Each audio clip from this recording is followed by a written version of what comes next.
Yo, what is up, friends, foes, and members of the Omni Council? My name's Daimien Kamiya. I'm the Omni King. Sorry about the delay there.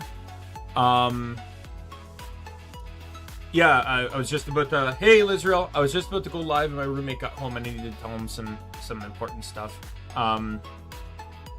OBS also updated, and they're continuing to do two things that bother me. One, implement things that reduce the amount of space I have in OBS. Not OBS, sorry, Stream Elements updated this. Second, so what they added in this time, I'm doing fine. So they implemented an internal multi-stream feature, which is great. I can take advantage of this in the future. However, problematically, it comes with 3 defaults for me. Which is, if we look at these defaults, so I'm active now, so it's OBS setting YouTube. That's my default. Like that just appeared as I went live. Then we have default canvas YouTube, and default canvas TikTok. Not only are 2 of them the exact same thing, which is completely pointless for what I already stream on, the other I don't even have an account for. And I can't even delete these, but I can add more. I can click in the bottom corner and add another additional output, including YouTube, Kick, Twitch, TikTok, and Twitter. So I can add another TikTok and YouTube, but heaven forbid I delete the ones already existing that I don't need.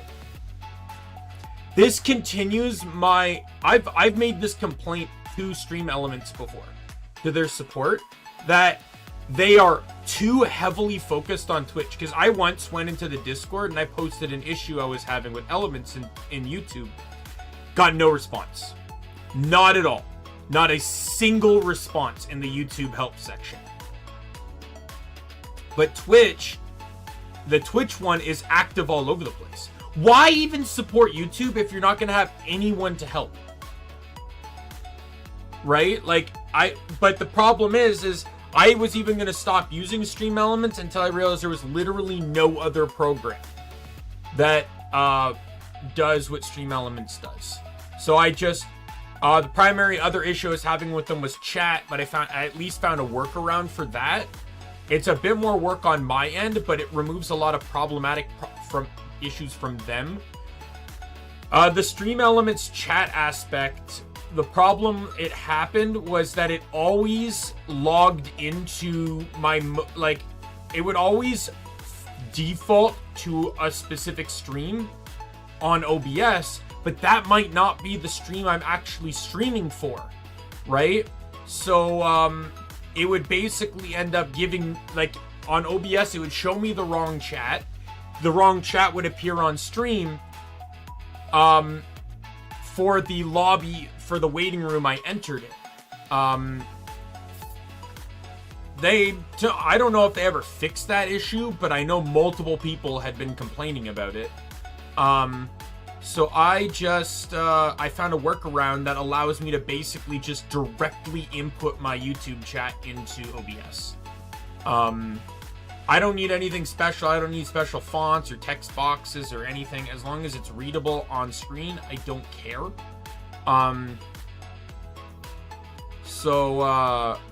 Yeah.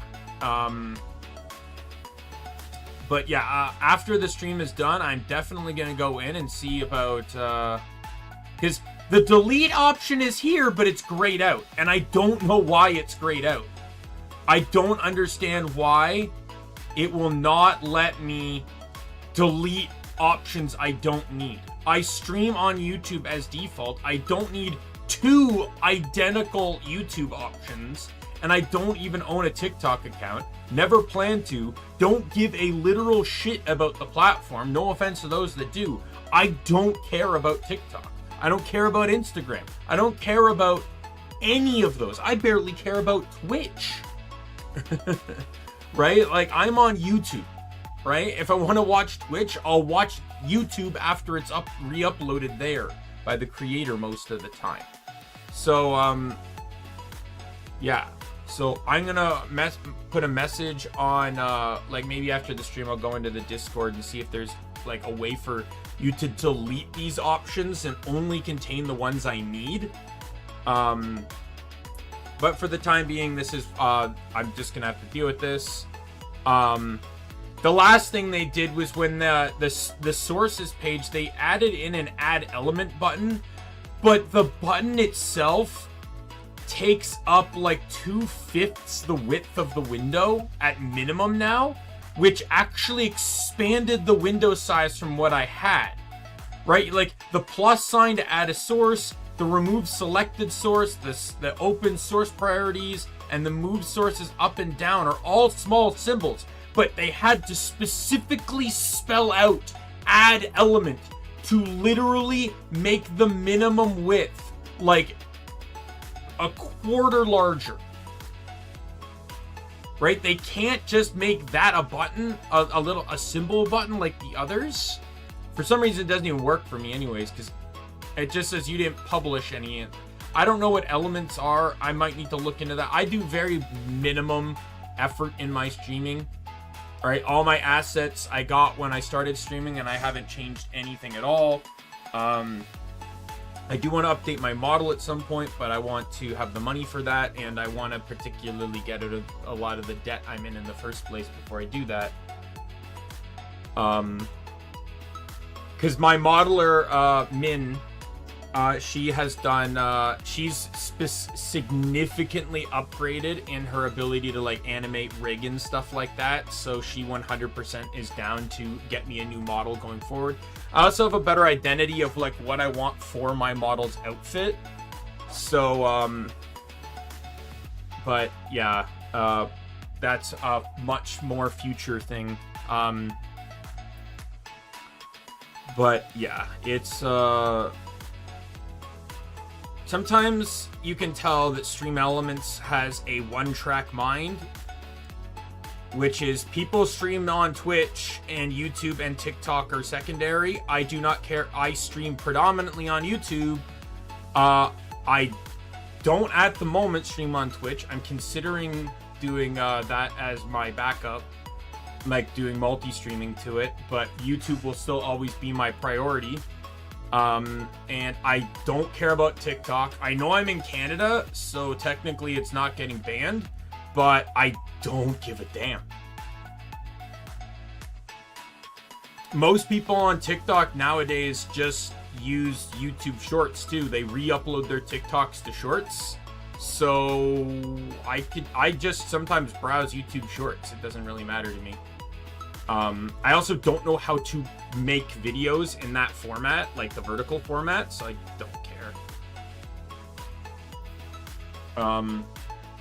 But yeah, anyway, that's the annoyance I had to deal with like a little bit before the stream. Things got pushed back because I had some complications while making food. That was why it got pushed back from 4 to 4:30. But yes. Anyways, we'll get into this. I initially thought I was going to be streaming tomorrow because I thought I was opening tomorrow, but I got my days mixed up. So I'm actually closing tomorrow, so no stream tomorrow. I want to try and get a big stream out today, though. Like, I can probably go straight till, like, midnight because, again, I'm closing tomorrow. And I got really short shifts right now, just due to the circumstances. And then, sadly, I was told that I will be closing on my birthday on January 31st.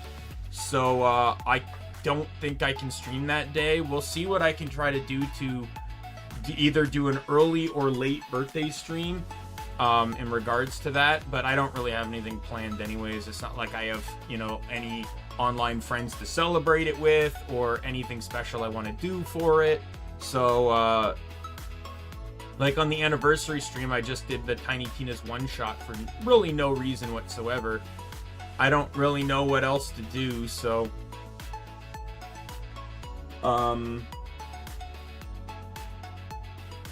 But, let's see. Yeah, and then I'm off on Monday, so I'll do a stream then. I'm opening on Tuesday, so I can do a stream then.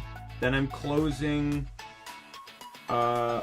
Wednesday, off Thursday, closing Friday, closing Saturday, opening Sunday, which the manager apologized for, but like just under the circumstances, he couldn't help giving me the clopen. So looking at my scheduling for streaming, we're streaming today, obviously. We're streaming Monday, Tuesday, Thursday, and Sunday. So I will not be starting any new games for the time being. We'll just stick with Chrono Trigger due to the restrictions I'm dealing with right now. Once I learn what I need to know and I can get more, and the manager has the hours to give me more appropriate shifts, everything will get better. Hopefully, like he already said, like you guys are gonna, like, because he hired another assistant as well. He's like, you guys are gonna have a lot of closing shifts right now, which gives me the idea that I won't have as many afterwards. Guarantee you I'll have one a week. I feel like that's just a standard thing. Maybe two. I can't honestly know that, but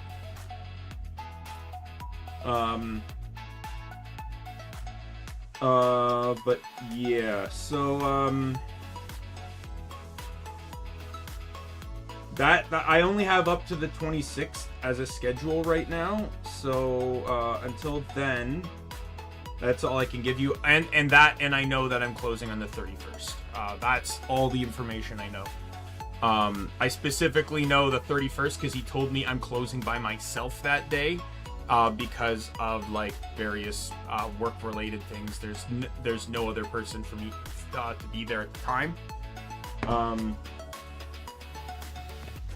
Makes me a little nervous because unlike my last job, there's quite a bit more stuff to do, especially like that place. Like I think I did mention that I previously worked at a company called Dollarama. I didn't mind working there. Again, like I'll say it again. I didn't hate the company. If anything that pushed me out was the people I worked with near the end that were giving me problematic situations. I'll never, like, I'll say that there were things I didn't like, but you'll say that about any job, right? But I'll just say that I only say that because I accidentally said Dollarama at one point, and I just decided to admit to it.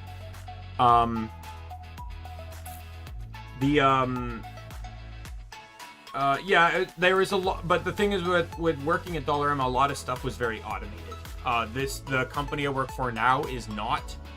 It's automated where it needs to be, but there's a lot, like, for example, Dollarama doesn't do sales because it's effectively like a dollar store / variety store type business.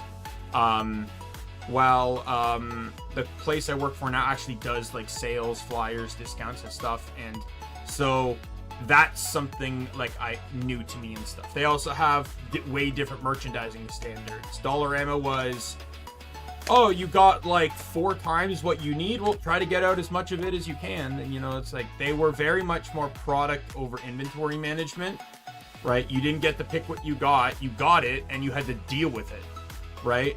Even if you didn't have any more bunk space for it because they sent you way too much of everything, right? Like that was, sometimes it got overwhelming and no one had answers or help for you, right?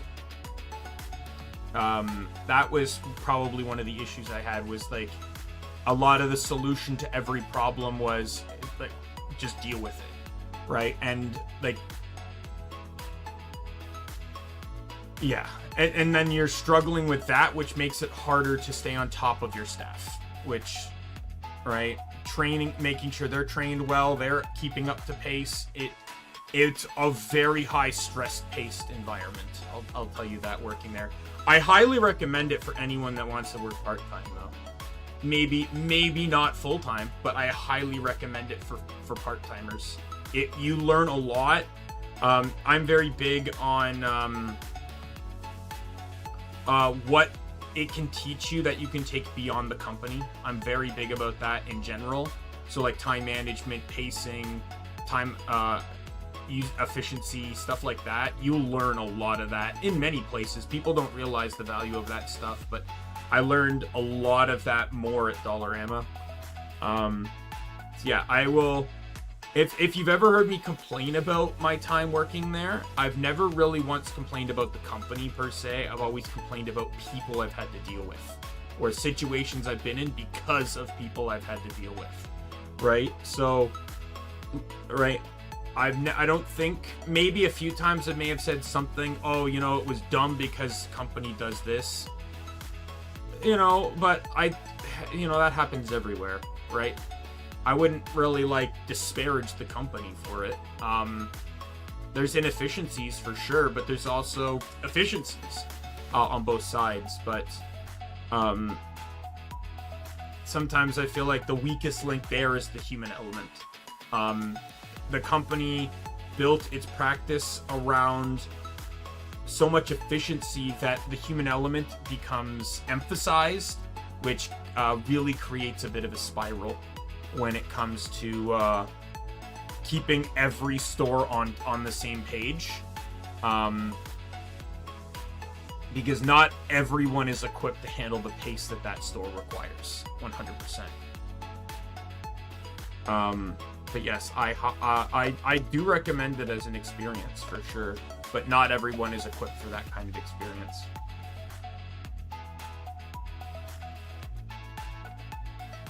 Anyways, game time.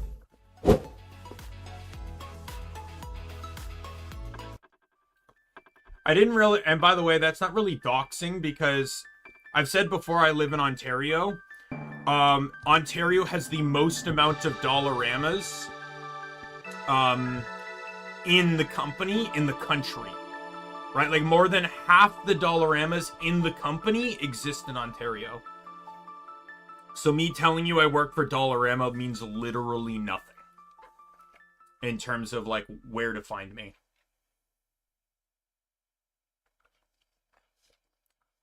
And I can tell you that because I know for a fact there's like over like 1,400 stores or something like that. No, I think it's like 15 or 1,600 stores. And half of them are in Ontario.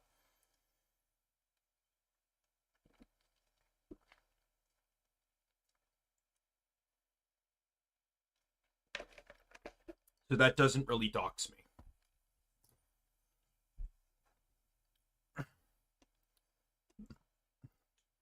Anyways, we're getting into the game here.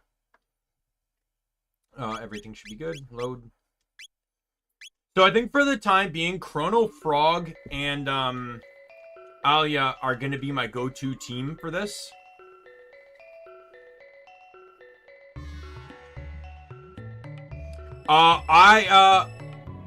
No, not in one city, in the country. The company has like that many stores in the country.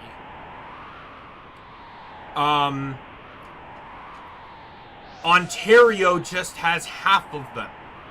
Quebec has about a third of them, and then the remaining amount is like within the rest of the provinces and territories. I think there's a few in the territories. Like I think like Yukon and Northwest Territories have like 5 combined. Even PEI has a few, which is crazy when you think about it. Anyway, Lizreal. I specifically remember part of the reason I ended the stream last time was I have no idea where the fuck I'm going right now. I talk to everyone. I look for exits. I'm really not 100% sure where I'm supposed to go now. I remember I took every single skyway. I talked to every single person. I went up to the palace. I went to here. I need to witness Shala opening the main palace door. So do I have to go back up to the main palace?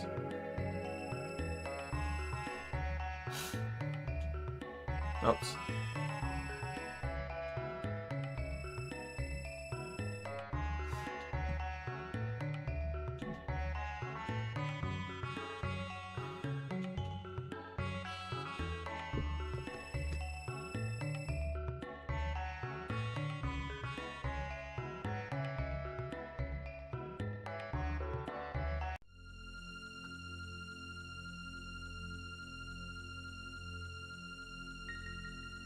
Hmm.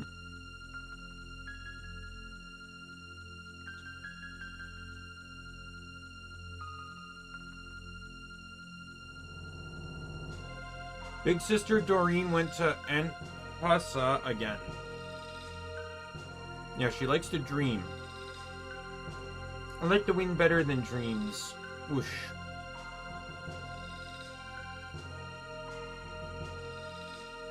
Like, I know I saw the cutscene event that took place, like, between the girl and the brother.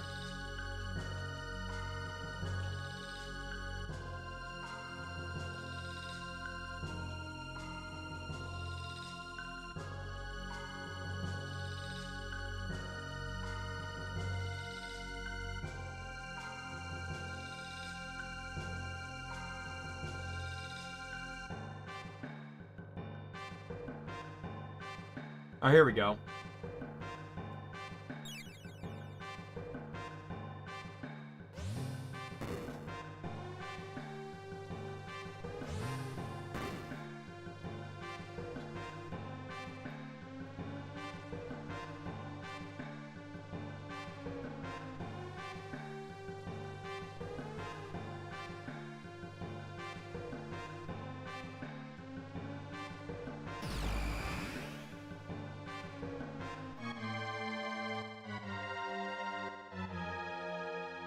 I like how no one particularly cared that we just did that.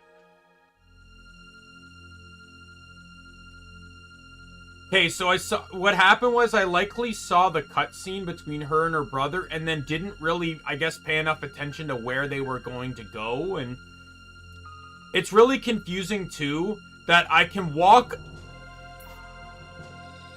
Yeah, so I think one thing that really annoyed me was that maybe because these guys are standing in the way, which doesn't make any sense because you can just go around them. If I can go around them, why aren't they moving out of the way? It's not even like this guy moves out of the way for here. He moves out of the way for the... Like, I've always been able to go around them. So why are they blocking the staircase?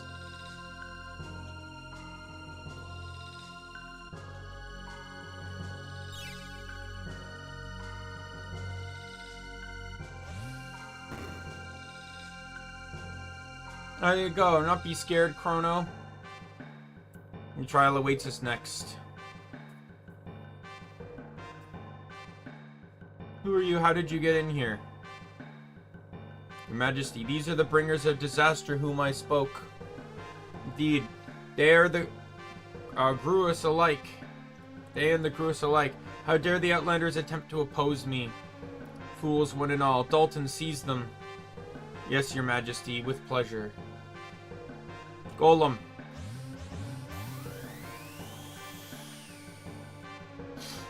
Alright, boss fight.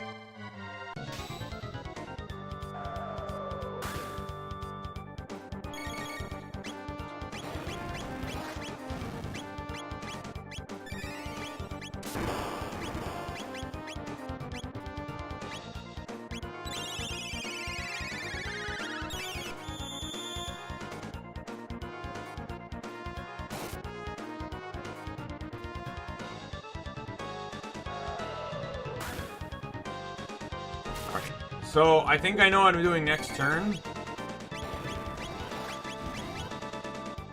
Fuck off! Why does it always happen right before I heal? Why?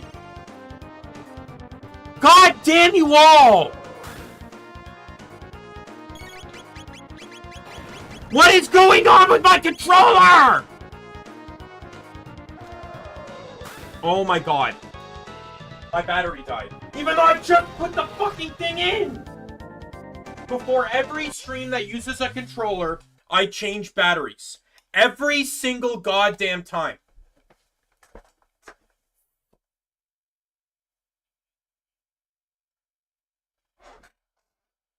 Would have appreciated at least a fair fight.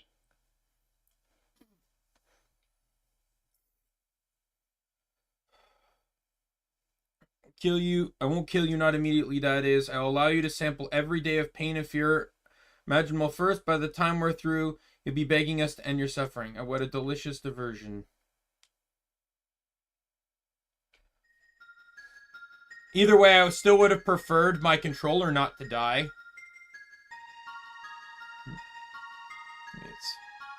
What will you do, Scala? Let us help them. I don't think I'll be of any use, and you'll be in trouble if you let them escape. Don't worry about me, I'll be fine.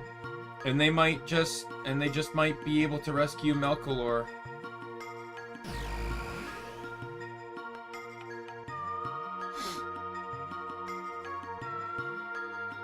You're alright, quickly, you must flee the palace. If you can, please, free the Guru of Life. He was sent to the Mountain of Woe for opposing my mother's plan. Please, you must help him. I'm afraid I cannot allow that.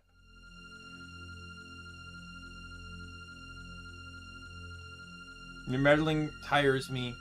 It seems I'll need to put an end to you here. No, you mustn't. Don't. Very well. I'll spare their lives, but in return you will cooperate with me, Scala.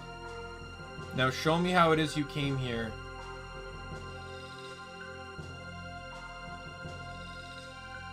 Came through here.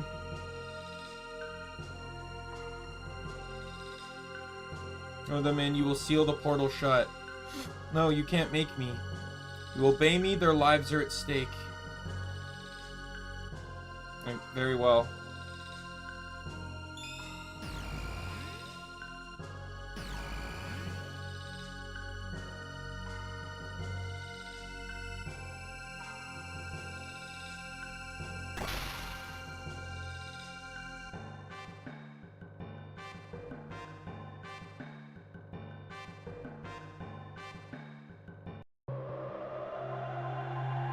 Obviously, we'll just find another way into that time period.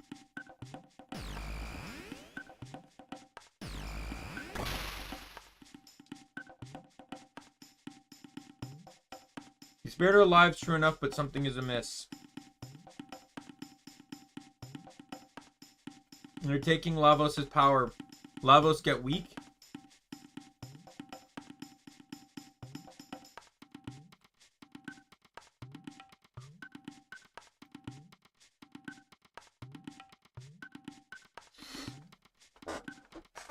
The emblem upon the door, that pendant opened. Had you not seen it in other ages before?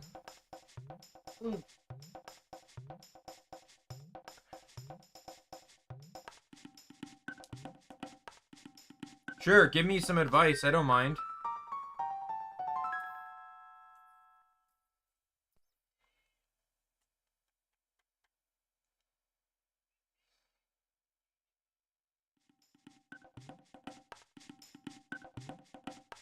It's our only hope. Does it not, Chrono?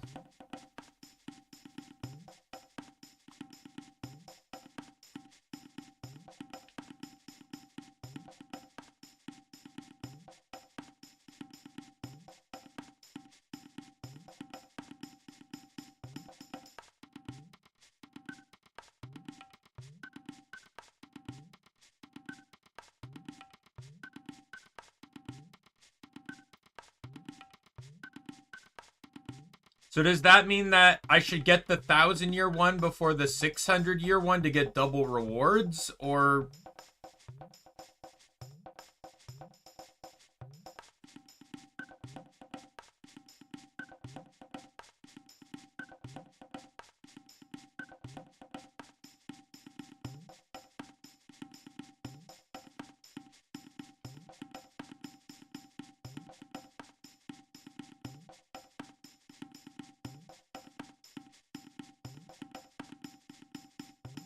I forget. Where's the thing?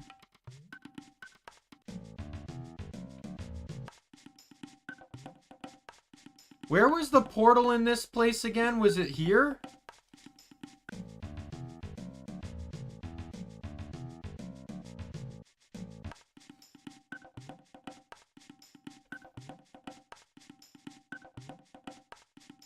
Okay.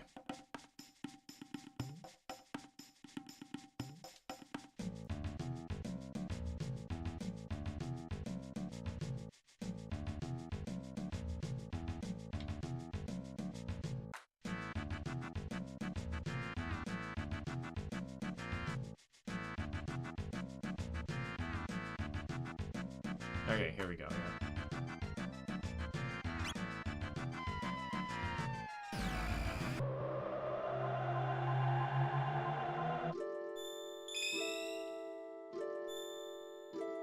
Can you by chance remind me where the 600 AD one was?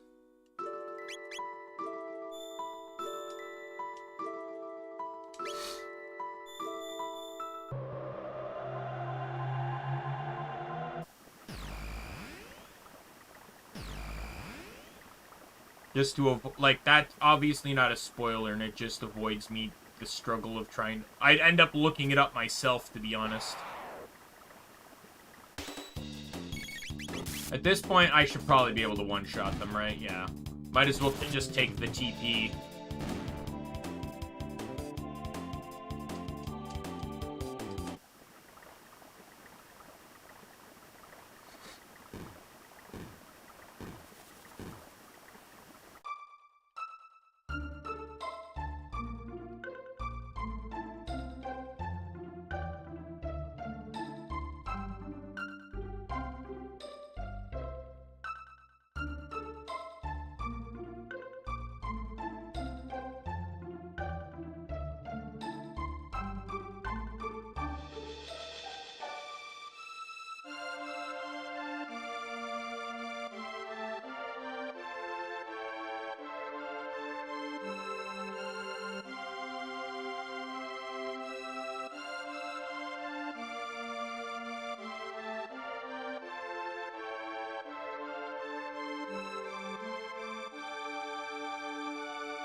Which is the one I should wait to open, or all of these?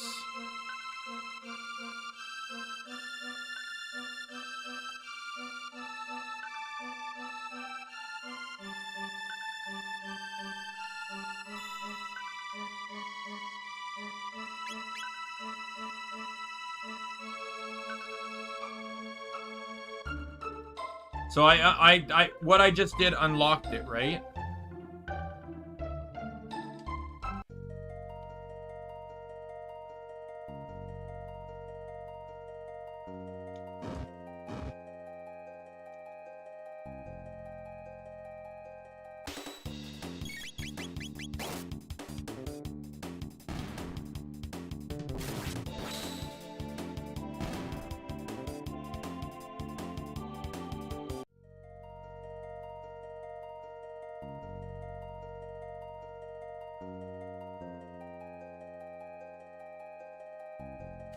So, Lizrael, are all these chests, you know, mimicked in location?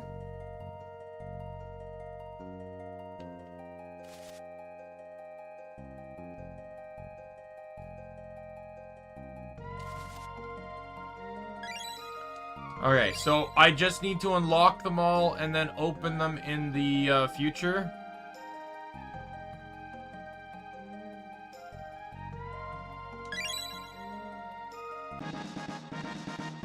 Okay, well, I was expecting the same dialogue I got before to not open that. Oh well, it was a speed capsule. Would that have really been better?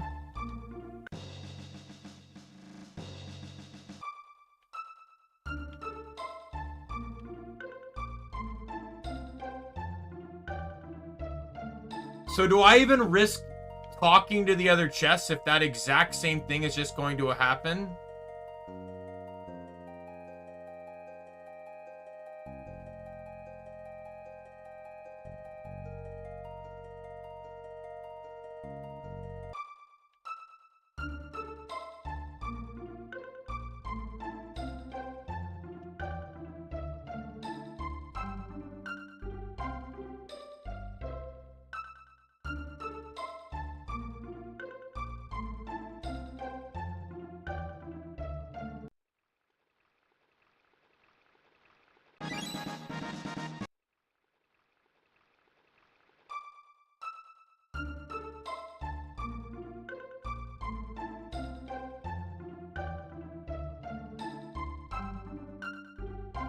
I'm assuming I just head back to the future now because I can't open anything.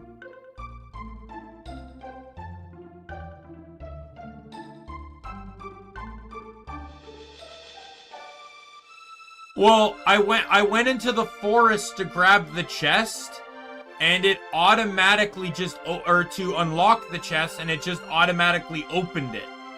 And I got a speed capsule. So, I'm assuming that you only had to talk to one chest to unlock them, and not them each individually.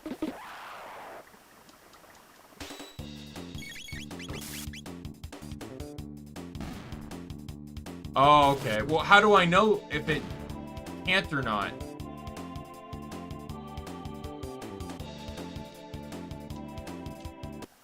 Should I just save before each chest?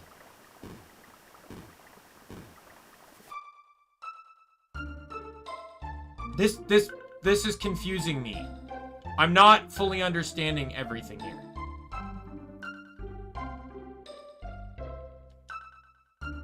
Because most of the chat, like, I've talked to 3 chests. 2 of them just instantly opened. No activation, no upgradable, no nothing. The one in the inn, in the Truce Inn, gave me an option to open it or not. I said no. The other 2 I talked to just instantly opened. No question, no anything.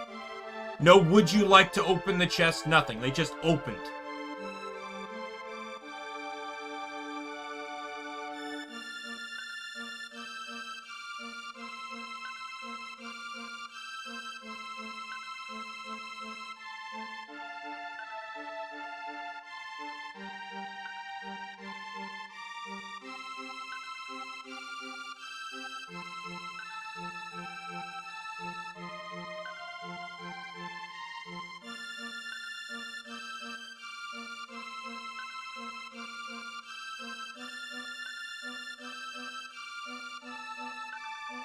So I should just check every chest here.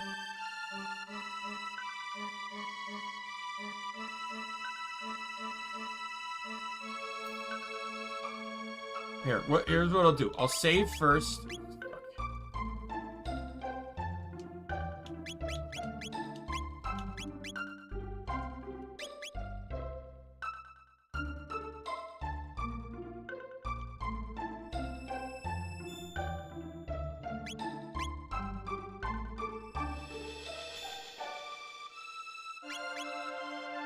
Can I even access this house right now?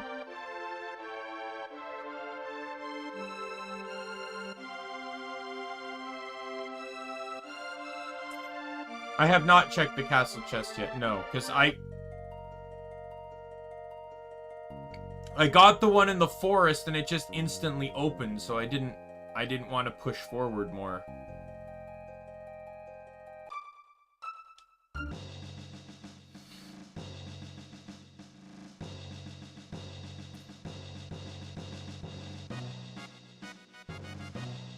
Okay, where is this chest again?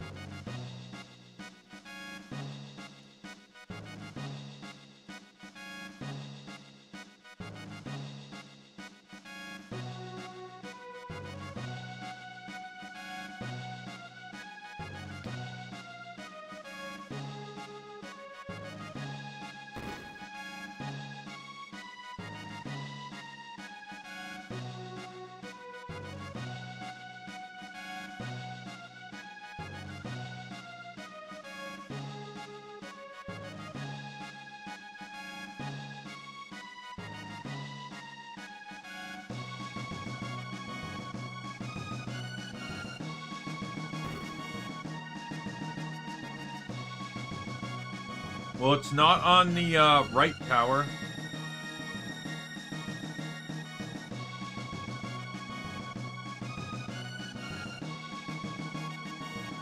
Well, I can still at least unlock the chest, right?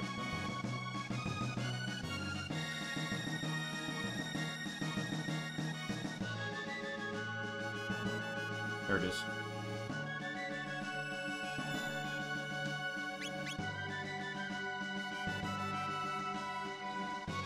And then I can just open it the next time I get the chance to.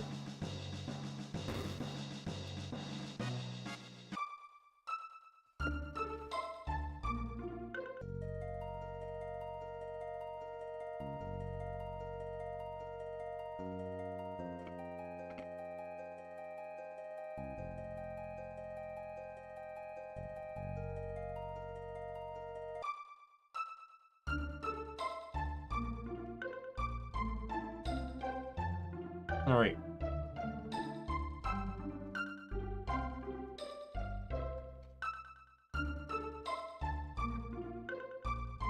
Okay. So I got everything you listed for me, so let's head back to the future. Or the present, I guess.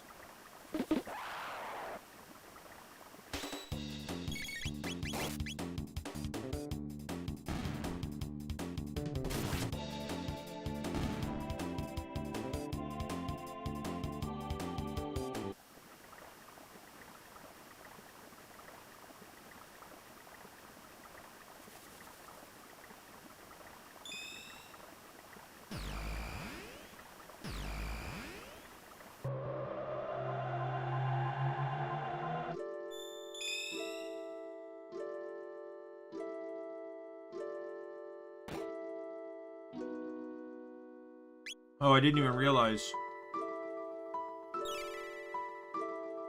Game really didn't do a job at telling me that. I bet you many people probably fell for that.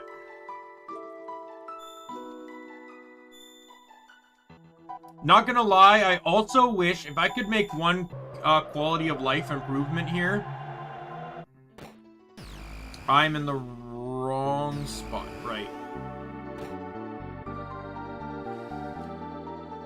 Yep. And this is what I mean. One quality of life improvement is that whatever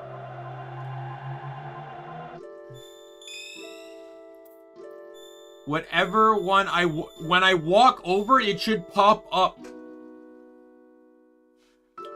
Alright, I'll go back. But what I'm saying is, when this exclamation mark appears, it should be like on the top of the screen or bottom of the screen should tell me what this portal leads to. I shouldn't have to press A to find out. It would be very convenient if a pop-up could just tell me. So as a new player, there's nothing about these portals that tells me anything specifically, and I can just as easily forget. You know, for someone that's played the games a lot,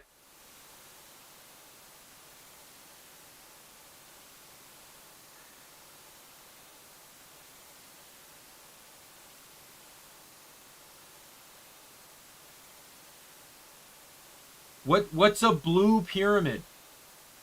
You're throwing out new terminology now, Lizriel.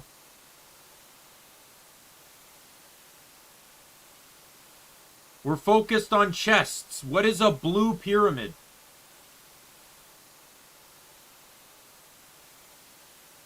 Which world map? Which time period?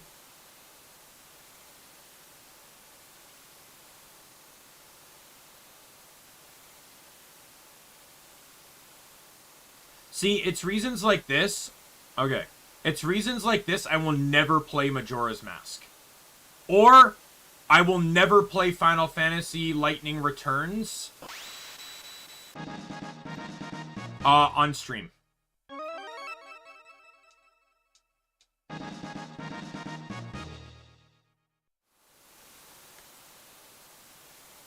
I played Lightning Returns once. And I used a cheat to control time.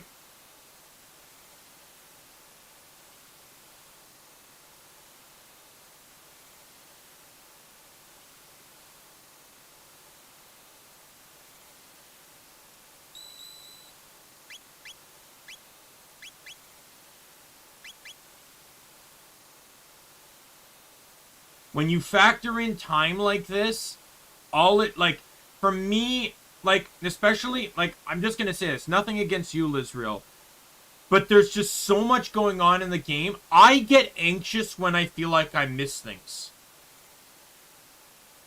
No, like, I'm not really upset at you, per se. Because, like, you're just trying to help. And I appreciate that and I understand that. And you're not spoiling anything.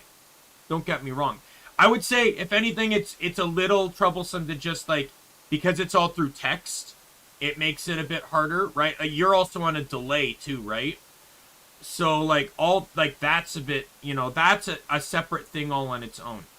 But I don't like feeling like I'm missing things in any game. It's why in games like in RPGs you've seen me play, I check every single nook and cranny, why I always have the map uncovered, right? Like, I don't like missing things. Because sometimes they end up being things that save you a lot of money, or or are just really powerful pieces of equipment, right? Like, I just don't like missing things. So, when you have games like this that don't, like, have a lot of shit to them, no idea, no ability to track them or keep an eye on them or remember them, it's very easy to frustrate me.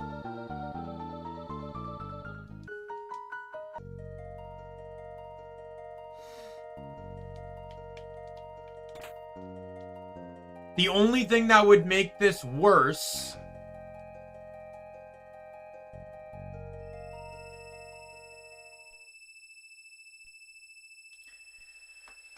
is if it was, like, actually, like, an actual legitimate time limit. Like, for example, in Majora's Mask or Lightning Returns.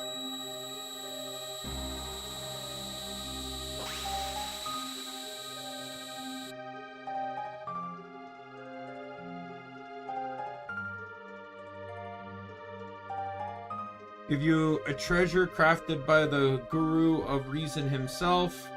Your right is a weapon which will enhance your strength. To the left is protective gear that will guard your life. Think well and choose whatever you need the most. 13,000 years was a long time. With Azar, I will go to you now.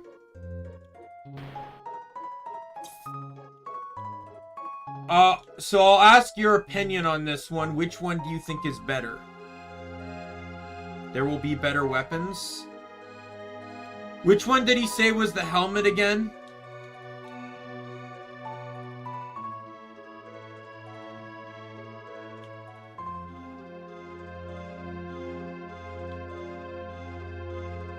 Left? Okay.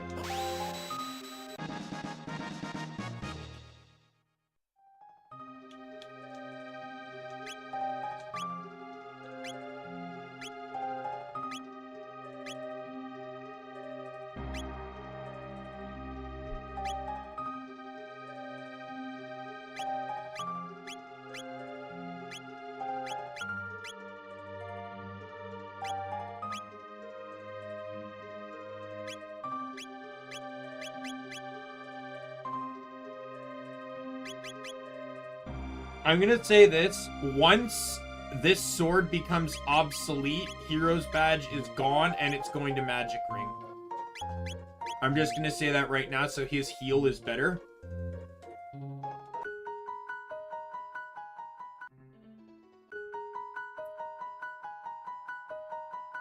And there's nowhere else to go, right?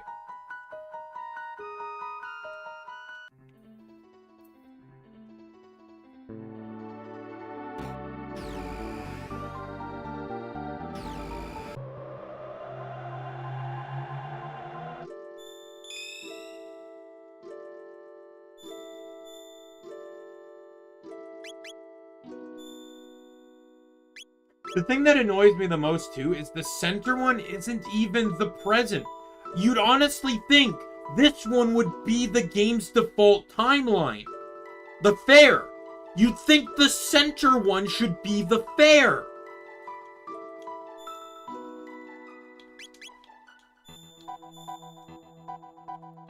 I'd say out of everything, this part is probably the most annoying part to me.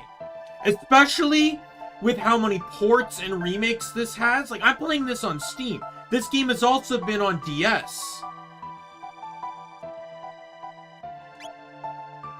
I'm pretty sure there's a mobile version of this game.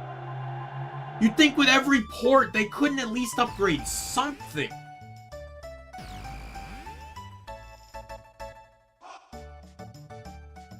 And if they're not, and I'm not expecting them to reprogram that, but if they just had a little header, if I walked into it and it said, oh, it's this timeline, this location, oh, perfectly fine. I don't have to waste time with menuing to figure out where I want to go next.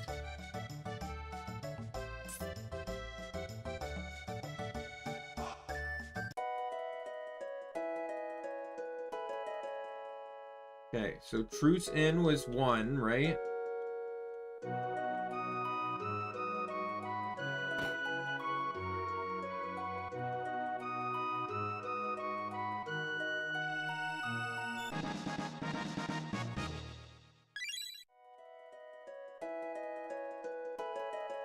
I'll open them all and then inventory manage and stuff.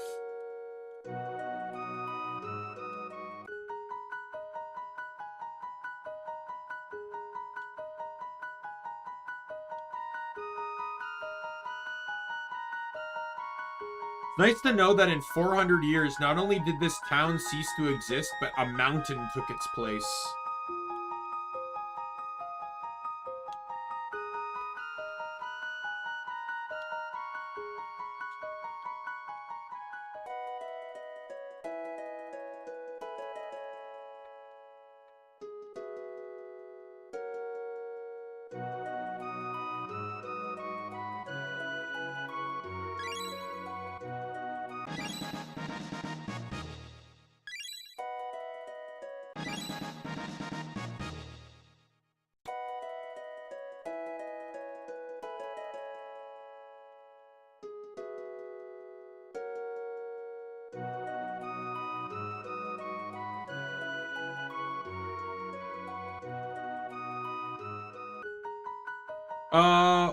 Did I get them all?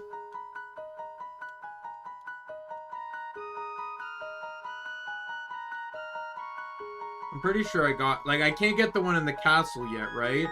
Forest opened automatically. Yeah, I did.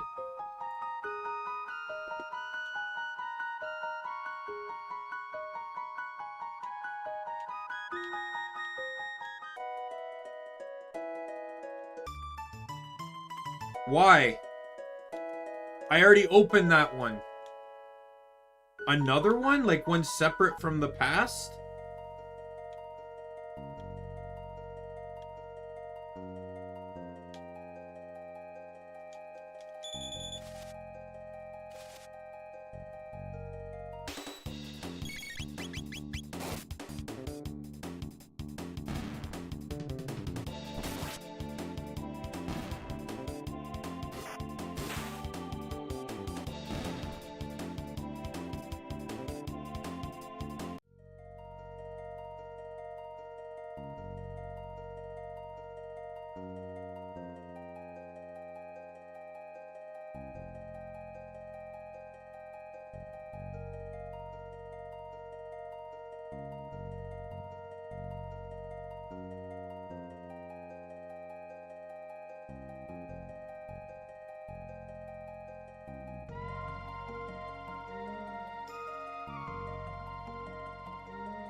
Well, I've analyzed the whole forest and do not see a single cursed chest in here. There was one over here, but I opened it in the past because it was a speed capsule.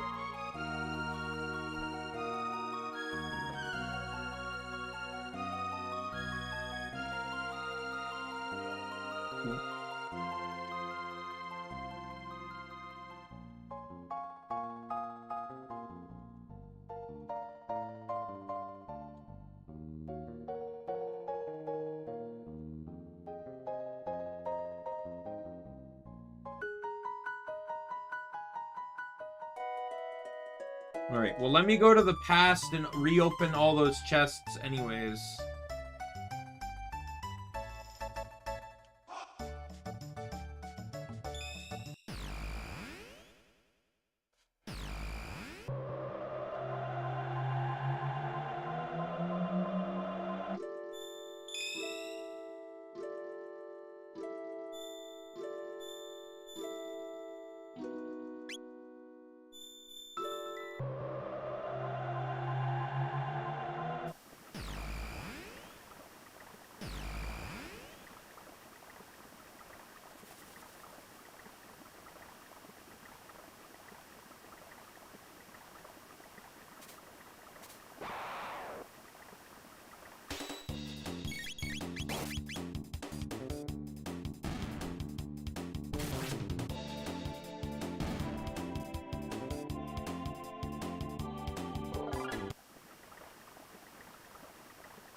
No problem.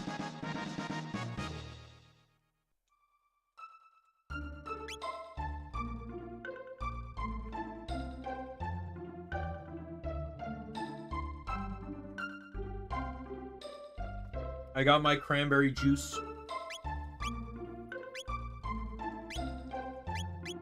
Alright, well, let's look at the equipment I got now.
Okay.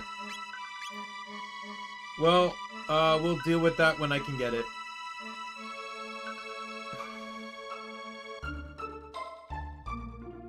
Alright, so now I need to head to the future, you said?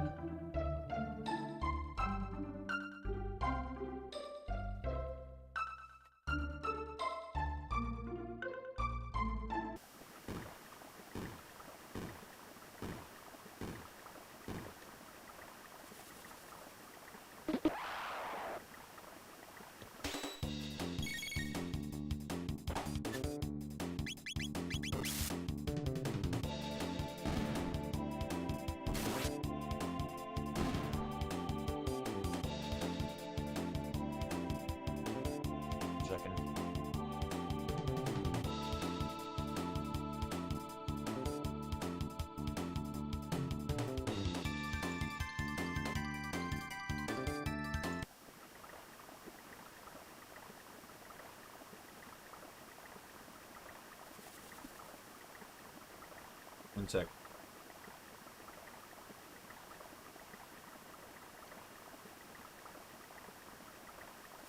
I need some background noise. Ooh, But Dry Bread has a new video. Pokemon White with only version exclusives. Let's go.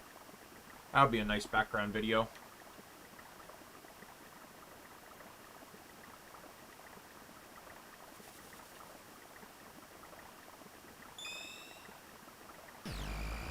So, listener, I want to ask a question. And, obviously, it may sound like there's a spoiler answer, but just try to answer it as close to a yes or no as possible. Is there effectively a linear ending to this game, and then through, like, sort of the new game plus element is what allows you to do the optional endings? Or is there optional endings within the main plot, and then you just have to go back and do the others?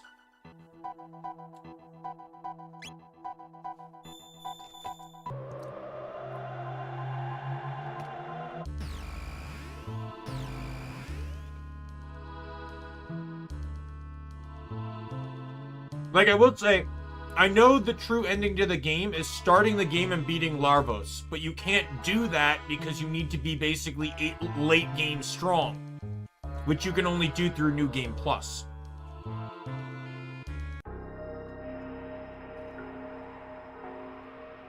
Okay.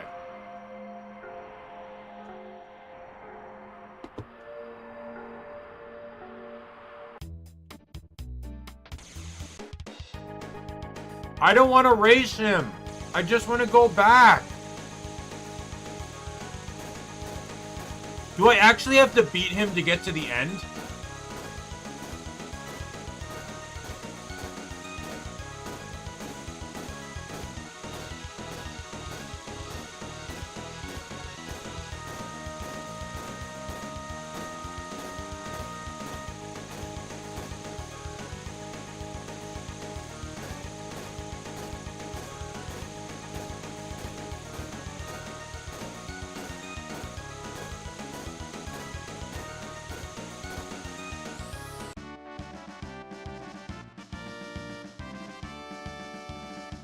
A joke.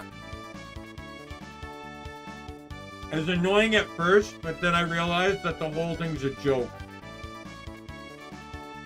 It literally just, like, his AI is so utterly predictable, you literally do nothing for like 95% of the race.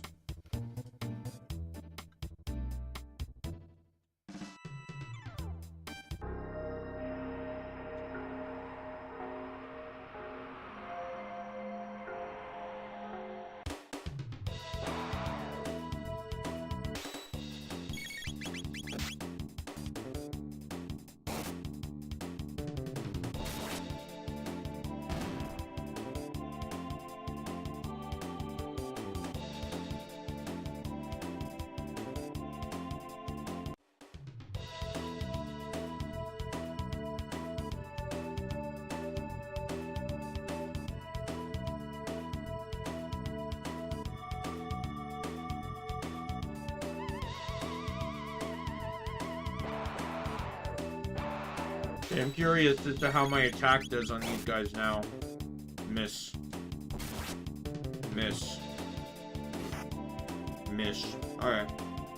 I've learned. We rectify it this way. I now have AoE magic. Goodbye.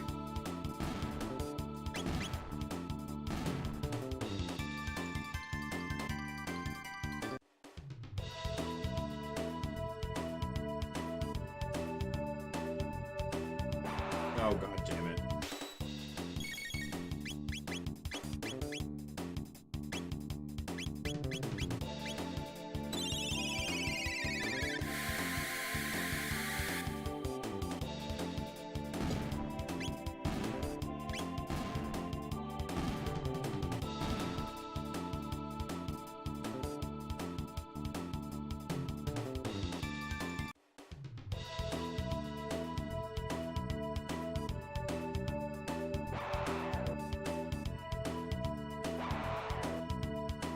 Why?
Alluring top, really?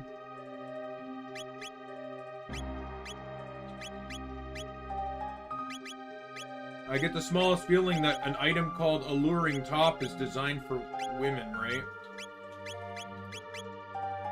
Evidently not.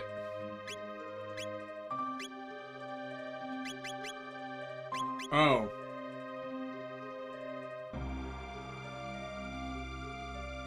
I don't care for that. I honestly thought that was going to be a piece of equipment.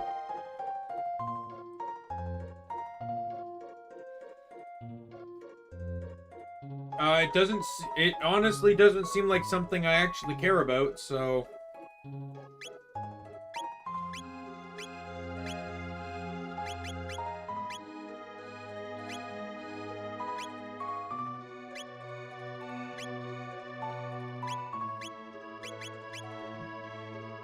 Turns EXP into G. Oh, MP consumption by 75%. Is there a particular character that's good on?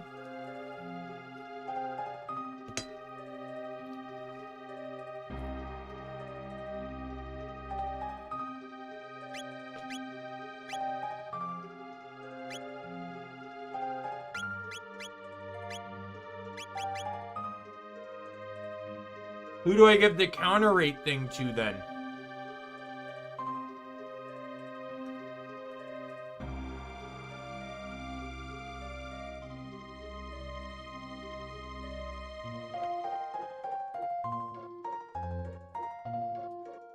The Rage Band's been a huge DPS increase.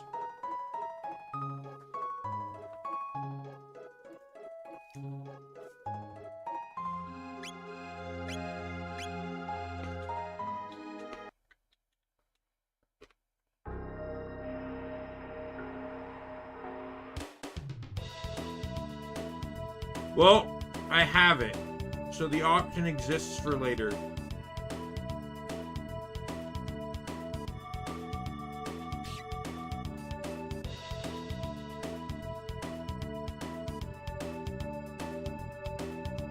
What about the gate?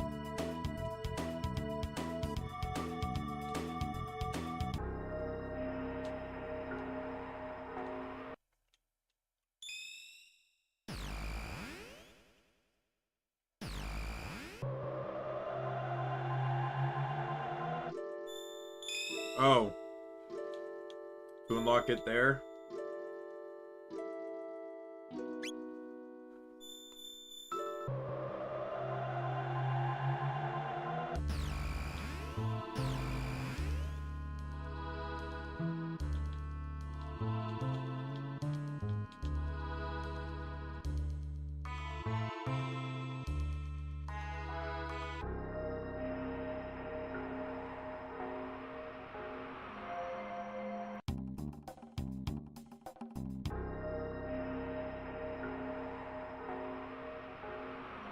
I assume I need to get to the middle area again.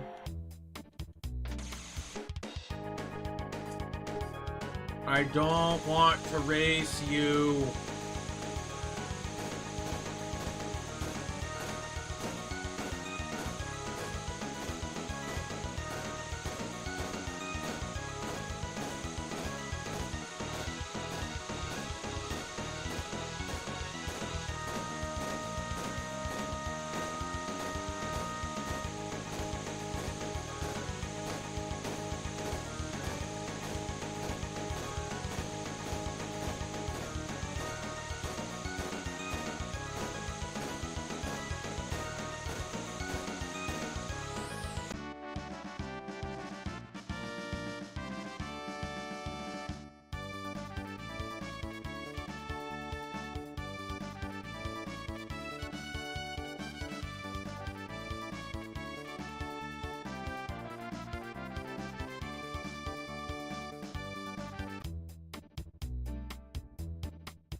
I went through the gate, but it just took me to the end of time.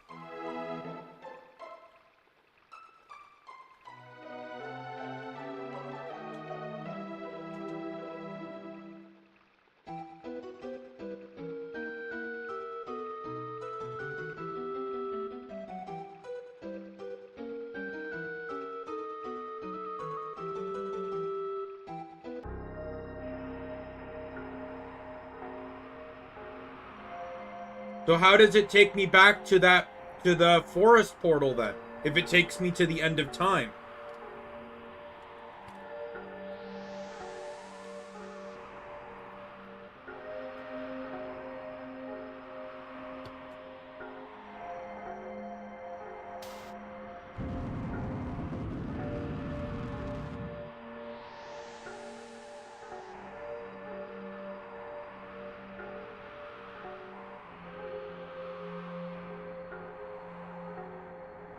I'll deal with it later. I'm already here.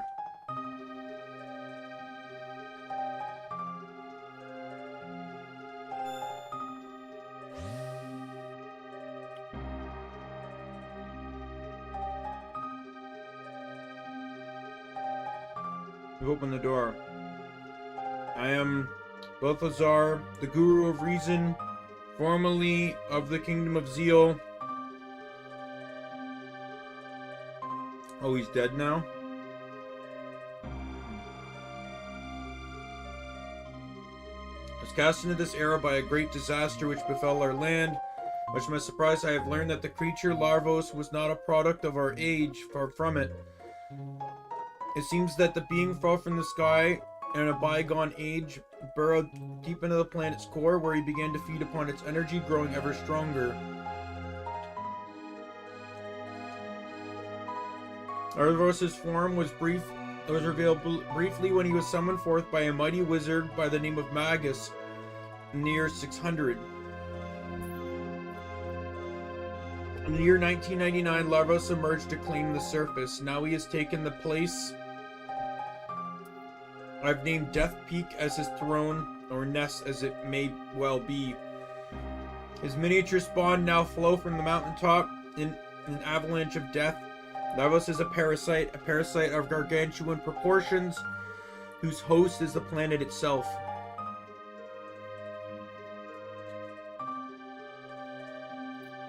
Trapped here, I endeavored to continue my study and observation of Larvos, but I believe the end draws near. Maintaining one's sanity is an endeavor in and of itself. In an age such as this, an endeavor I fear may be futile. So before my mind is lost forever, I've decided to leave these records of my knowledge behind, along with my greatest something. I hit A too quickly. Greatest invention.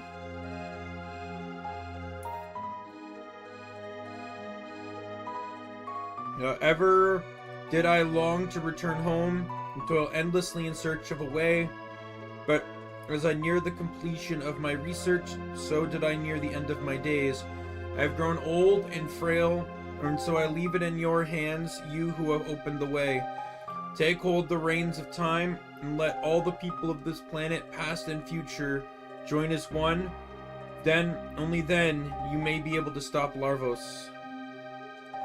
Little chance of success, but even a little chance is still a chance. You who have opened the door, the fate of the world is in your hands.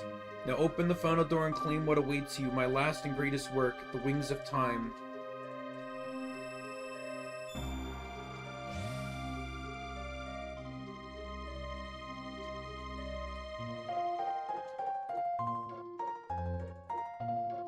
Let's be at the wings of time. Oh, what is this thing?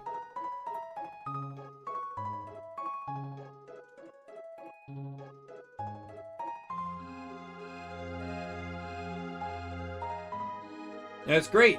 If it was interactable, this would be even better. You know, because I'm pressing A on every single part of its surface. And nothing is working.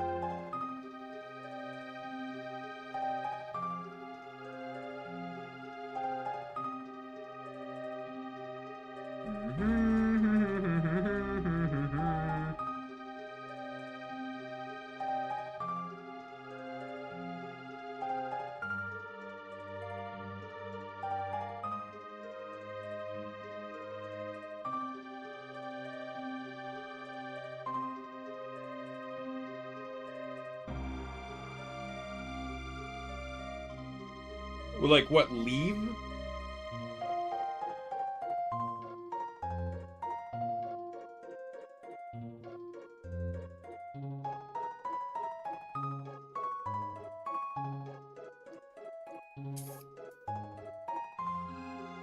Scared you, didn't I? It's me, Balthazar. I copied my memory into this thing. What do you think? Precious, isn't he? Anyway, there is something I need to explain, namely how to transcend time. Press X to display the time gauge, then select the era you wish to visit. Yes.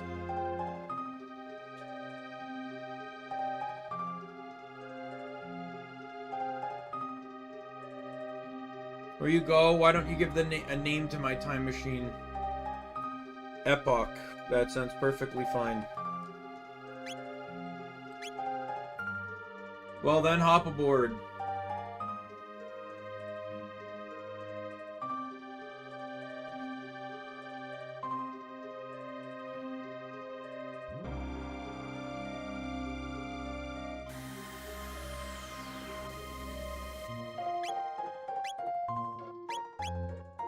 Alright, so we'll do what you were talking about before.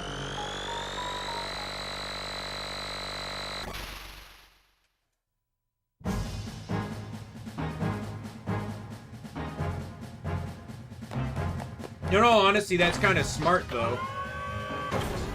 By not installing the seats, he ensured that no one could really steal it, if anyone could.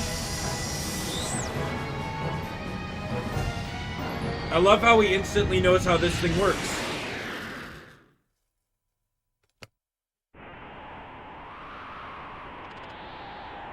What is this? Great, fast. The Epoch is capable of this?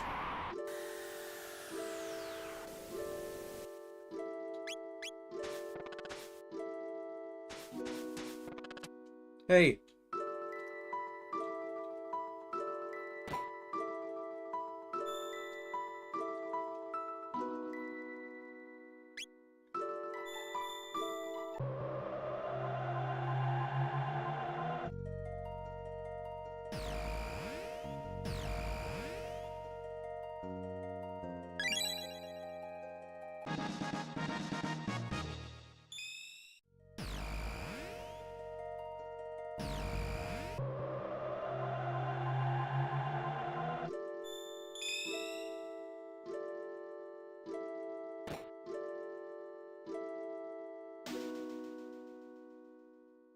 And so he actually completed his Wings of Time.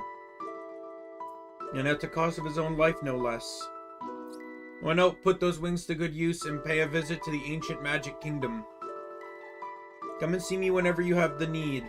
Think of me as your guide on time's road. Is this guy like this guy is weirdly conveniently here. He has to be like the god of time or something, right?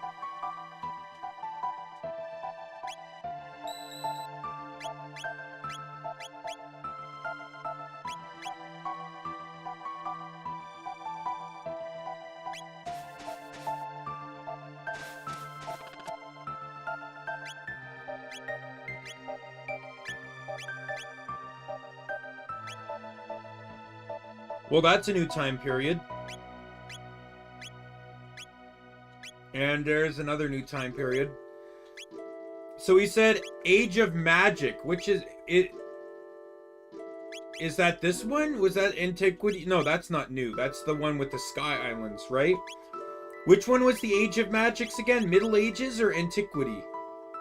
Okay.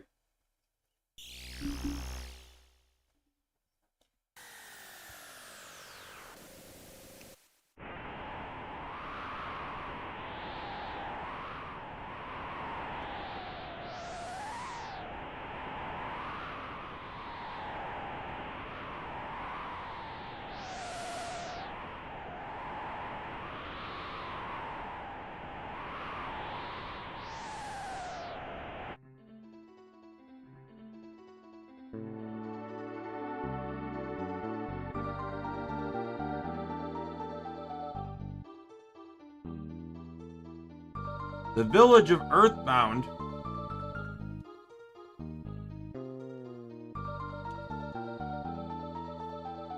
Did they call the leader Mother?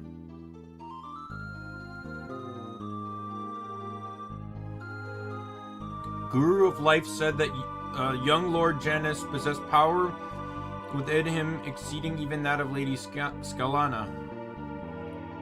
Or Scala.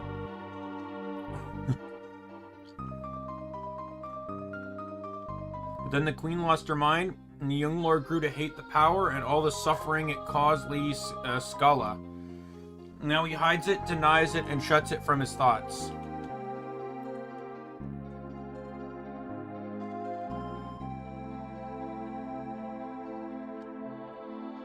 I don't even know if I'm supposed to be here, or if I just missed this place beforehand.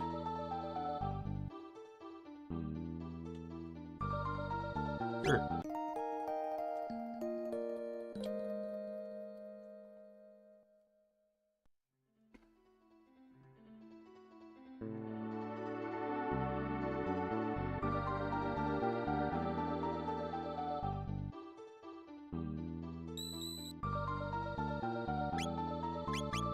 Okay.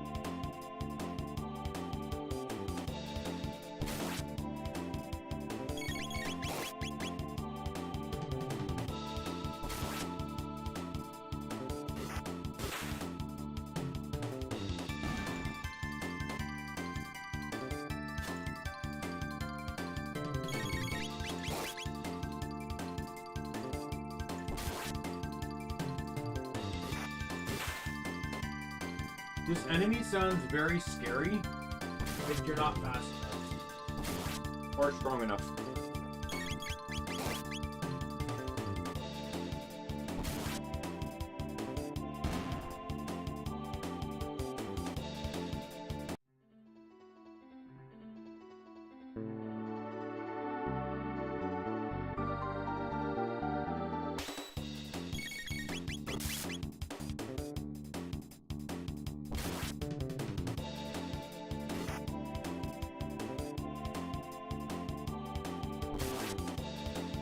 Okay, well that wasn't that much.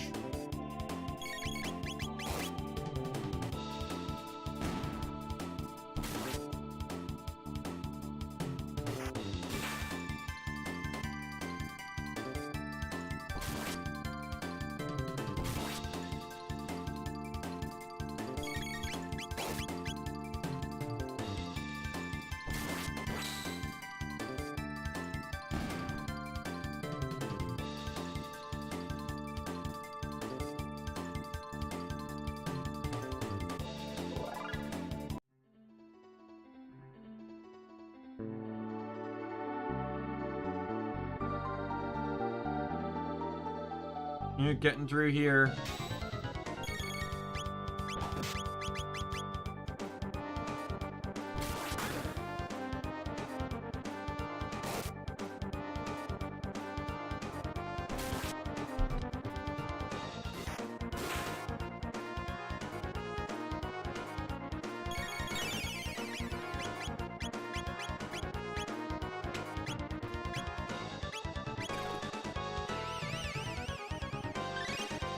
Might as well use,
Absolutely.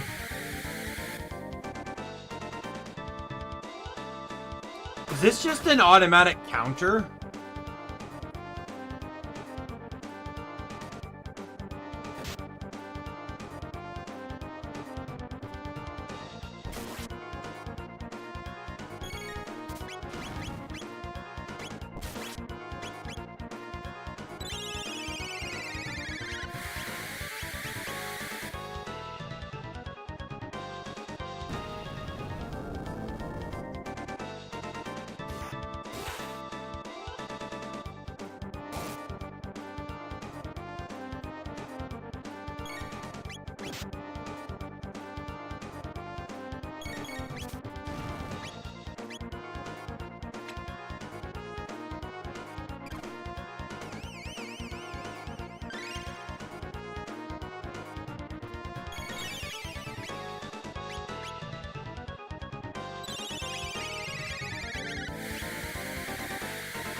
Okay, so he's absolutely not vulnerable to,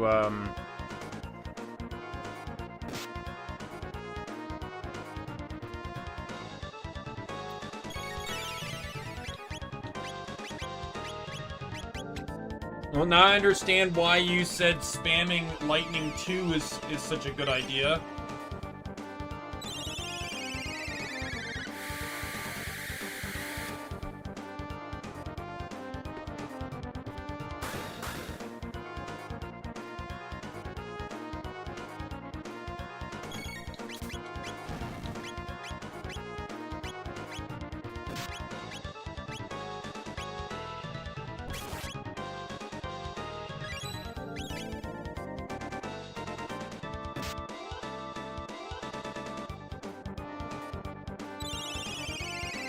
Well, I know by their colors, but what they'd be vulnerable to. I'm just not really abusing it, because Frog, like, I know Frog can take care of the fire one, but...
I just want to see how much this does.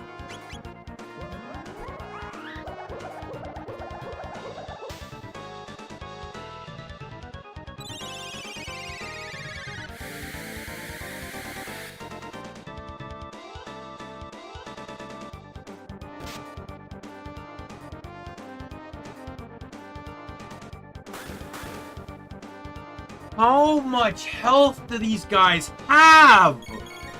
Oh my god, I'm gonna be at this for the next century and a half! Holy fuck! Doesn't help that he heals them!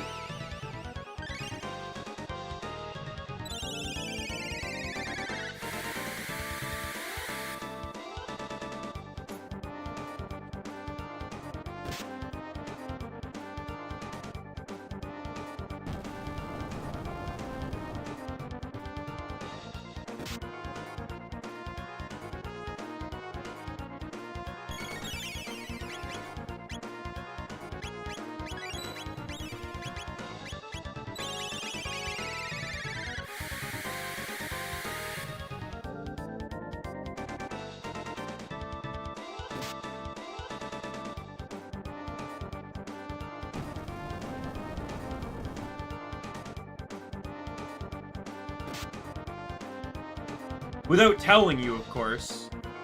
You know, this game has a very much, we expect you to use this mechanic, but we're not going to tell you or emphasize why it's useful. I've not seen really anything that has emphasized that dual techniques are actually more beneficial. Because anytime I use them, I do marginally better damage to the point that I fuck off. That I may as well literally just, you know, I may as well just have both characters attack.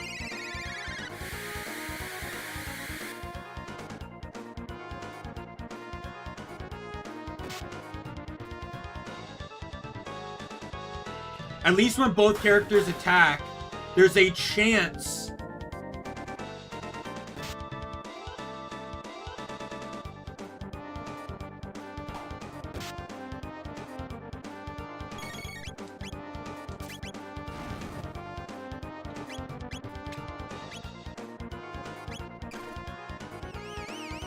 every time I've used it,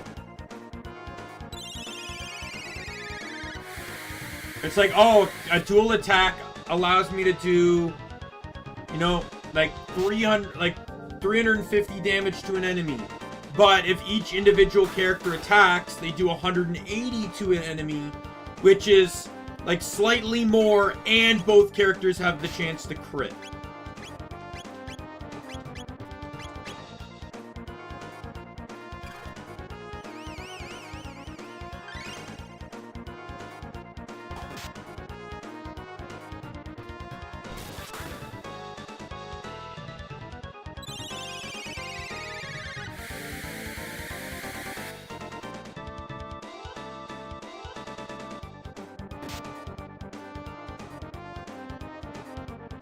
How is the imp not dead yet?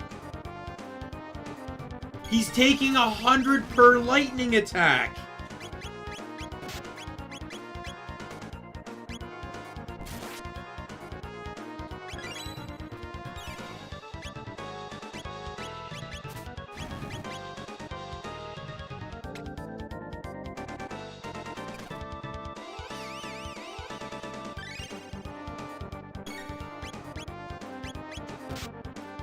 Oh!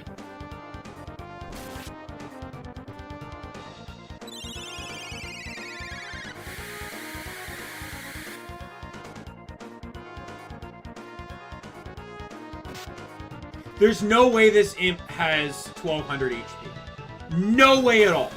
I've used lightning more than 12 times. 100% I have.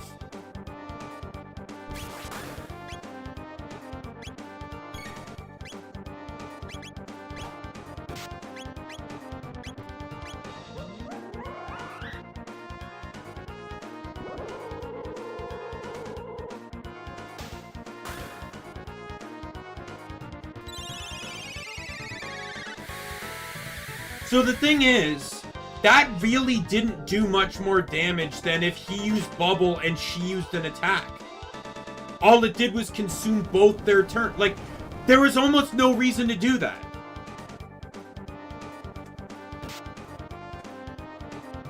The dual attacks are useless. I'm gonna say that right now. Useless. Stop it!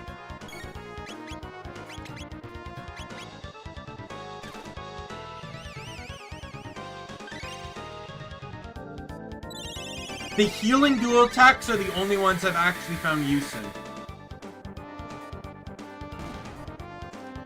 Fucking finally! Someone's dead!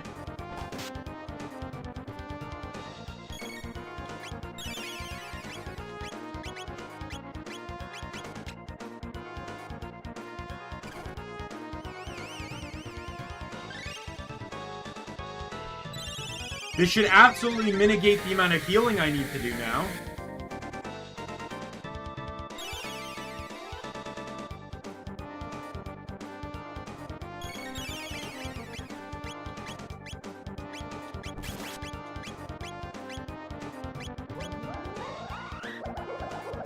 And I took out the water one, so I can focus water, oh, there we go, perfect. Okay, now this guy's just gonna be a piece of shit, it seems.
Finally.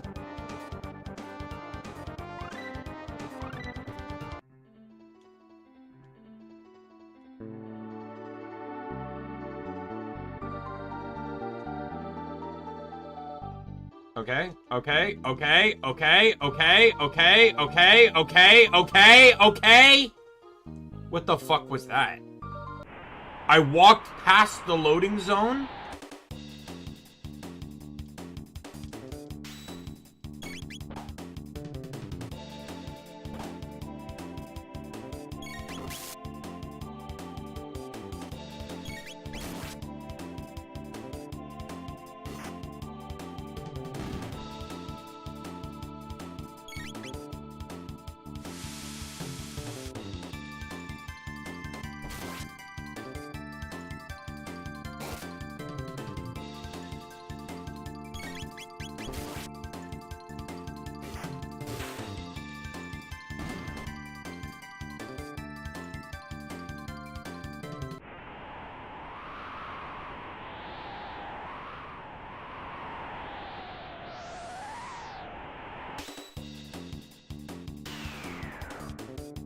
Okay.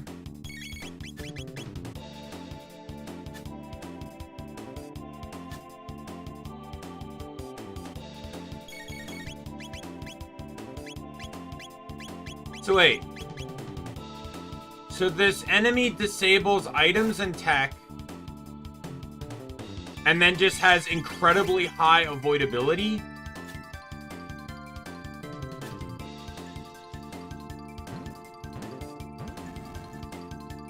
What was this?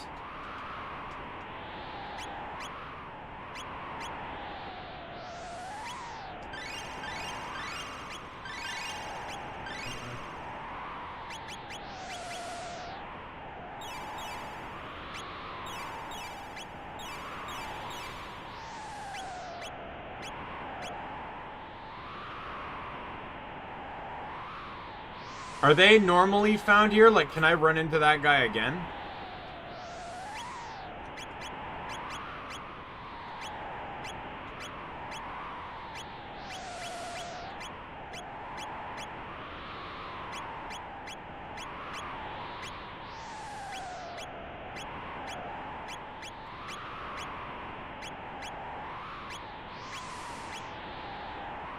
So it's basically like the metal slimes and stuff.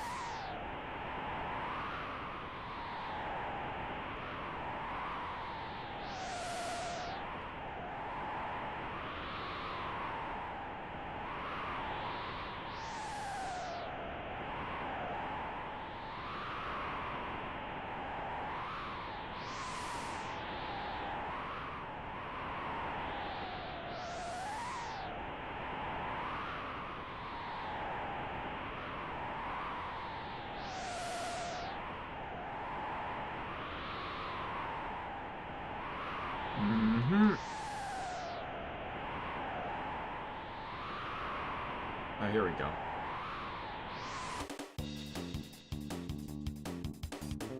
Would I even be able to kill them right now?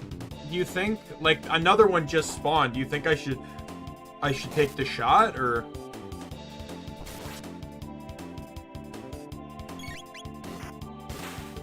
Like, is this like Paper Mario where they have like nuking attack? Like the Amazing Daisies, or?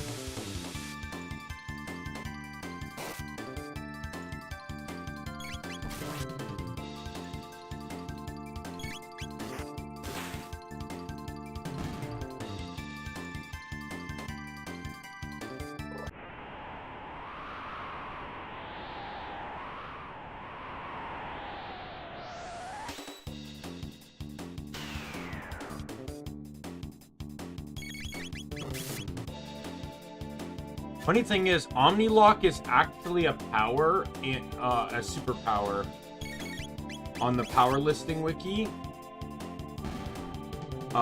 It means to exist outside of everything. So outside of time, space... Ooh, I beat him.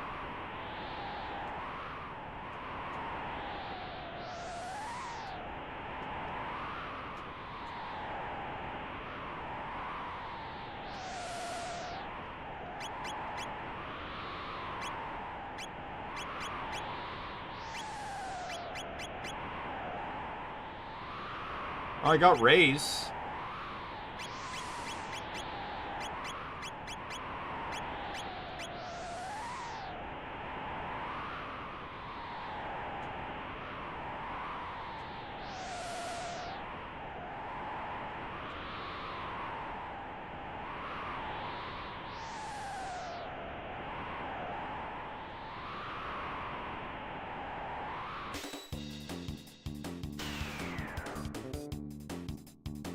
Yeah, Omnilock is the state of existing outside of absolutely everything. Subpower of omnipotence, or omnipresence, absolute power of reality separation and spatial temporal lock, opposite to omnipresence and utility. Says the user can reside or be present outside of everything. Space, time, non-space, non-time, duality, probability, improbability, possibility, impossibility, non-existence, nothingness, existence, etc. Due to being outside of all forms of existence, they cannot be affected by anything, even paradox manipulation or reality warping, and are immune to absolutely everything, even universally or irreversibility. Technically speaking, my background lore actually for my character and all the other girls and stuff within my lore are technically all Omni-locked. Because they all predate existence, so everything and even nothing in existence has any effect on them. Or at least their powers do. None of their physical forms technically do, but because their power is in their physical forms... Well, that's... In some ways. I've always been an overpowered enjoyer. The struggles are just, like... I don't know, maybe it's because I've always felt, like, helpless in some aspects. Like, I felt like I couldn't do anything due to limitations. Why am I getting into another fight here? That I felt like if I had the power to do anything, I just wouldn't have to worry. Even if it meant, like, I've also gone through the stipulation of if I had the power to do anything, it'd be kind of boring, because it's like, I wouldn't want to be a god, per se, because I shouldn't be the, like, I always felt like, especially in hero stuff, it's like, why is one person responsible for, like, the thing is, like, there's a line where it's like, yes, stop the threats, the people around you. Like, if some threat appeared, like in superheroes, like a supervillain that is beyond the capabilities of a normal, like Magneto, for example. Magneto is beyond the capability of human intervention to a degree. So the X-Men have to intervene, right? Makes perfect sense to me. But beyond that, I just don't feel like there's a logical reason to intervene if it's not within, right? But, like, it would just be the idea of,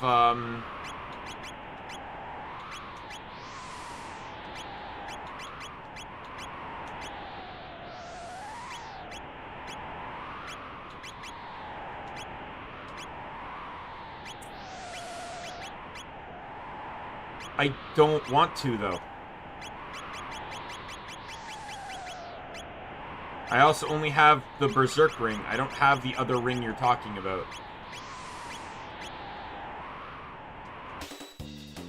I've also beaten the last two I fought. If I don't succeed, I don't care. At least I'm pretty sure I beat the last two I fought.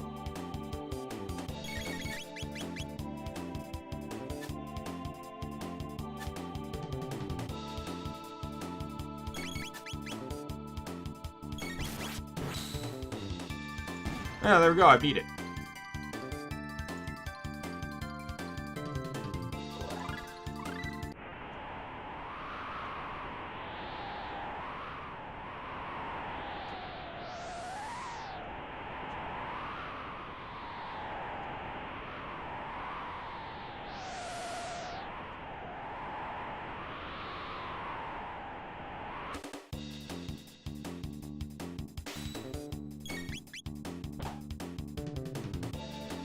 I will say this game is making me want to play Dragon Quest IX.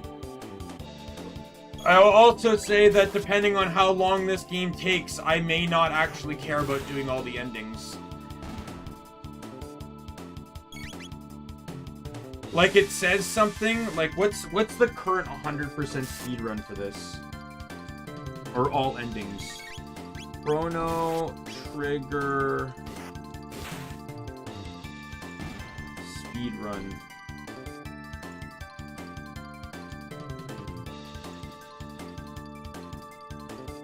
PC glitchless 100% or all endings is currently 8.5 hours world record.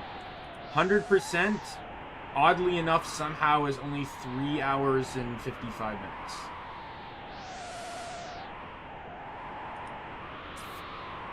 How is all endings longer? When 100% would count for all endings, wouldn't it?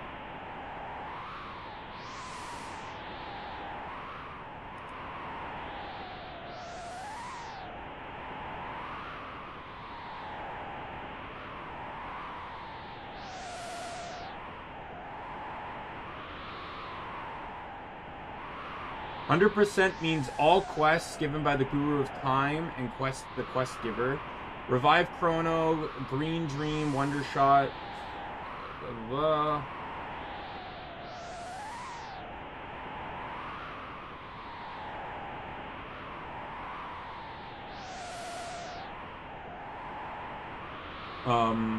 All endings means all 13 endings. The original 12 endings plus the one additional on PC DS version, each ending must play out until the end is displayed.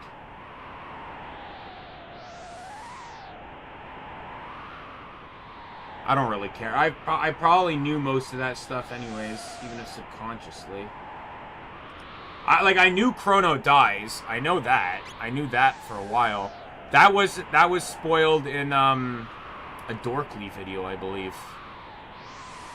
Where it's like, I believe it was the party was going to start reviving Chrono when they realized that like Chrono didn't talk and he was just kind of there, so the party realized that they didn't actually need Chrono, and I think decided to just have Frog be the hero or something. Let me see if I can find it.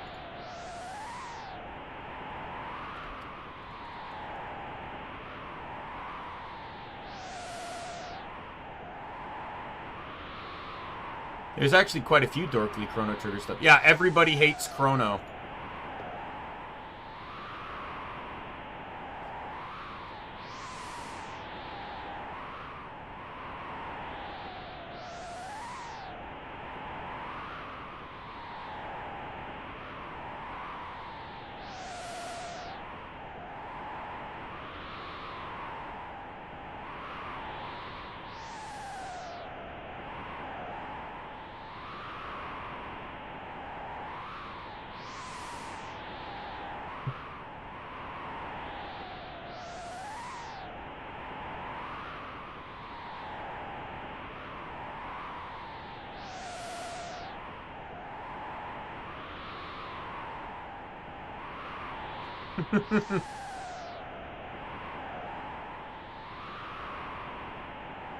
I'm watching it now.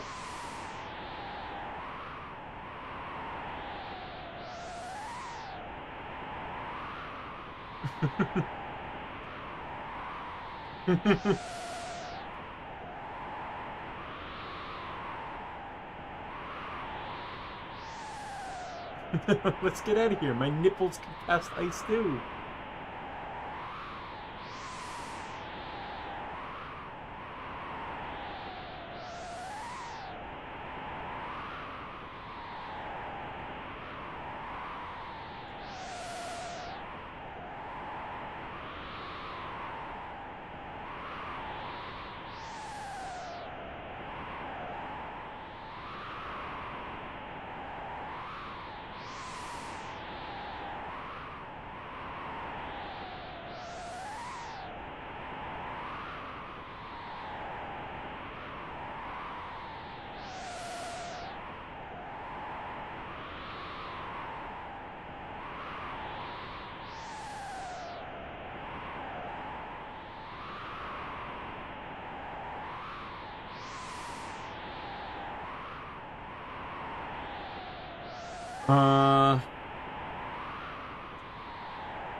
Oh, fuck off.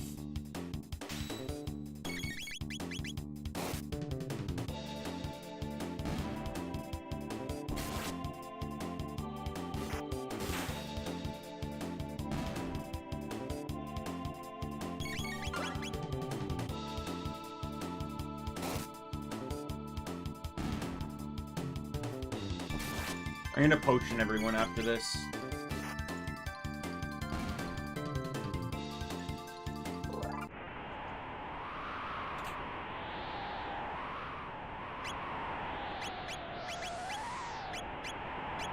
I'll say one thing though. The only thing this game's really doing is making me just want to play Dragon Quest IX more.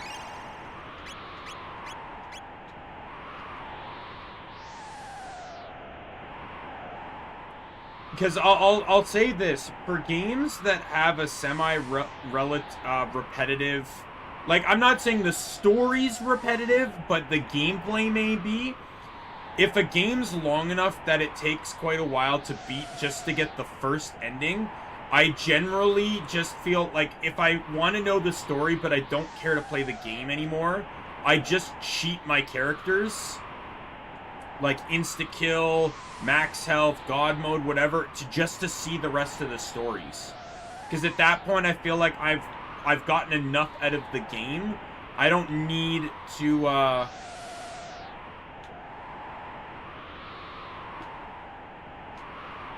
like, at that point, it's like, I don't really care, about the actual gameplay anymore. I just care about the story.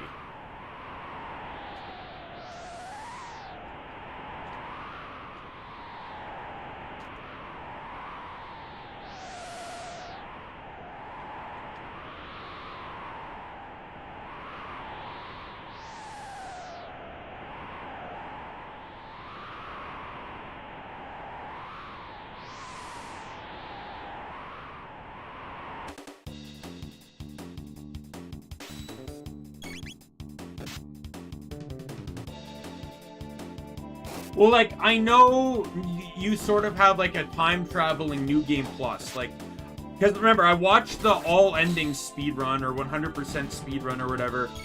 When you beat the game, you get to start the game over from the beginning, but all the time gates and everything still exist.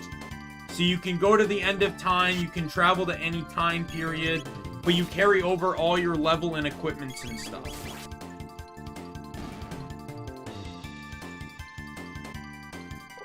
From what if I remember correctly.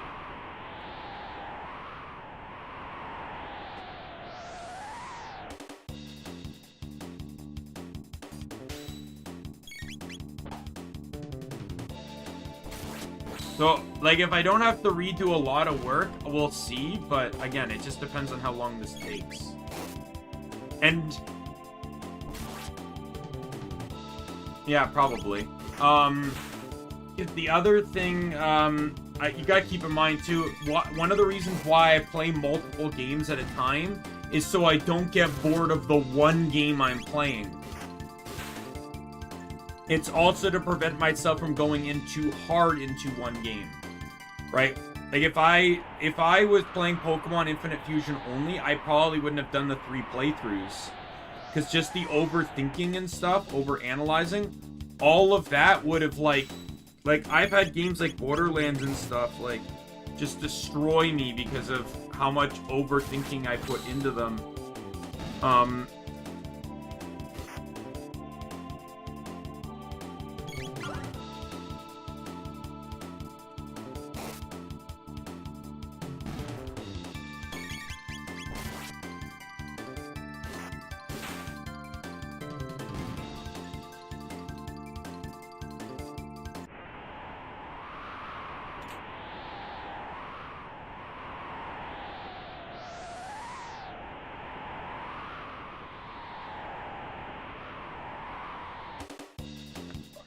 I meant to check lower here.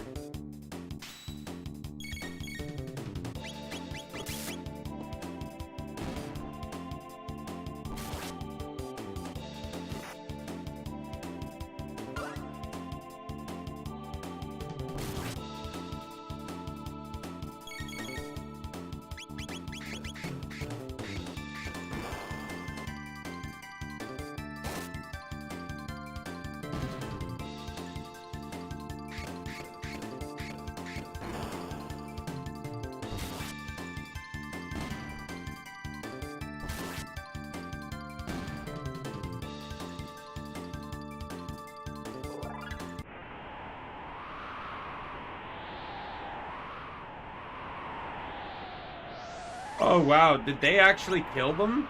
I wasn't paying attention. I'm just spamming through these fights.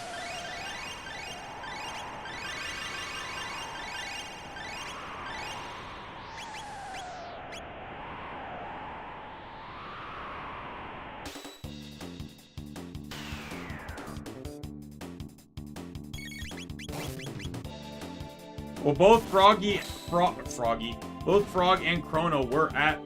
Oh, they can lower to 1? Okay.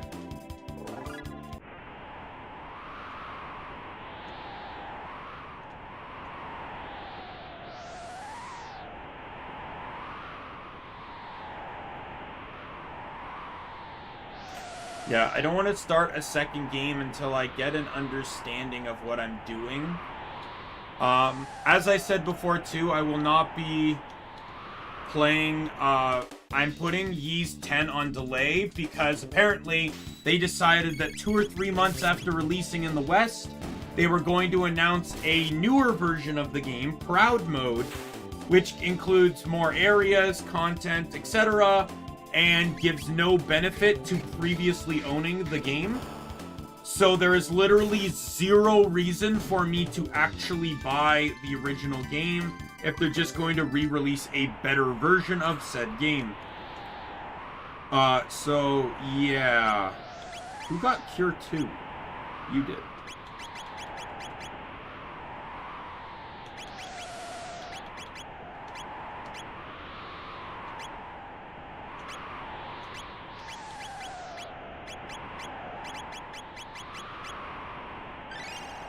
Oh, that definitely healed a lot.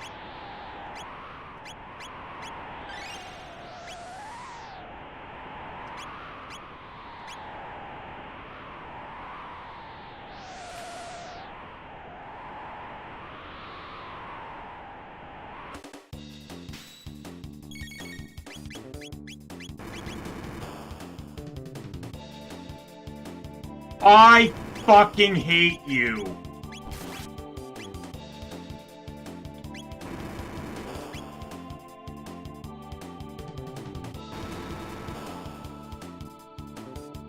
God damn you all!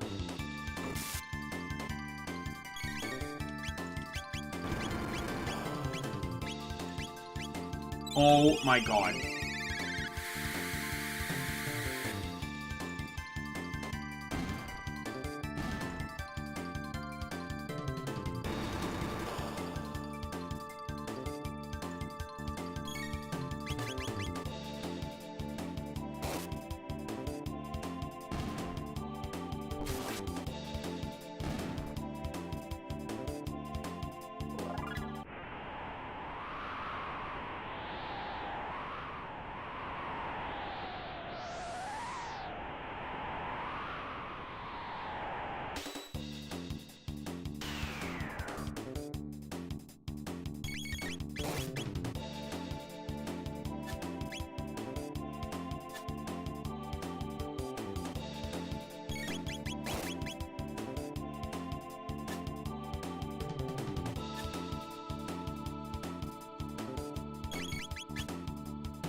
Can you stop confusing Chrono?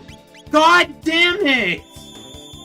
Just let me actually play the fucking game!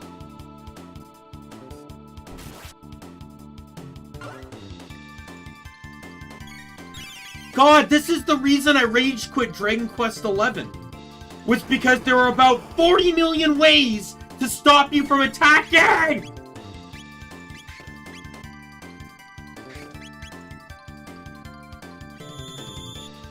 You had stuns, knockdowns, fucking dancing, a second type of dancing.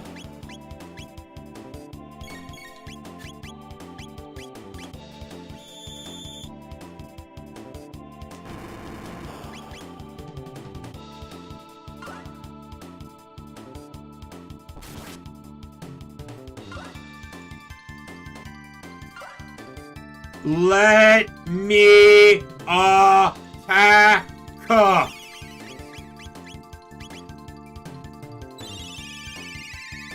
That took ridiculously far too long to get off.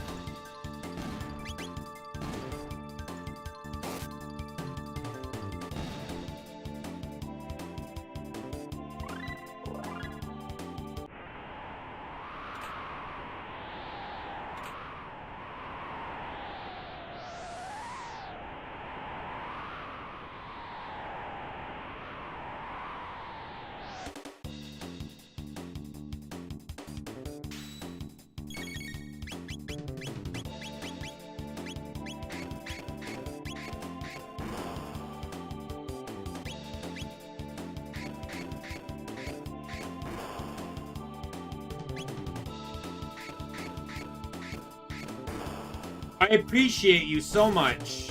You're wonderful people. Die!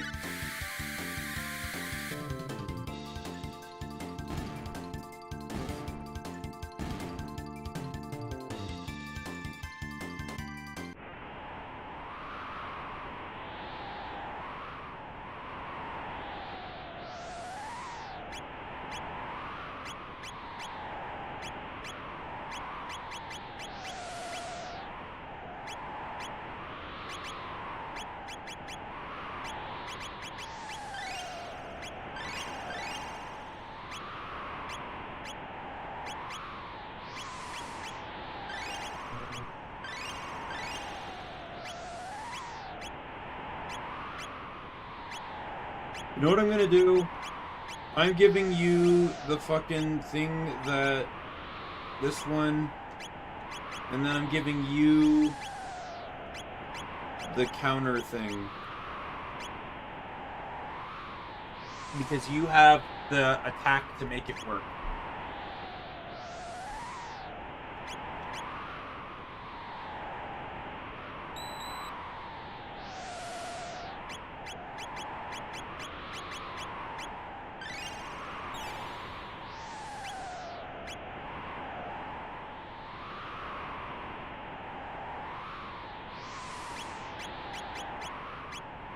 Oh, I already got that? So, like, what does that mean? Does that mean I'm not getting any more abilities if I already got his ultimate, or does he have more than one?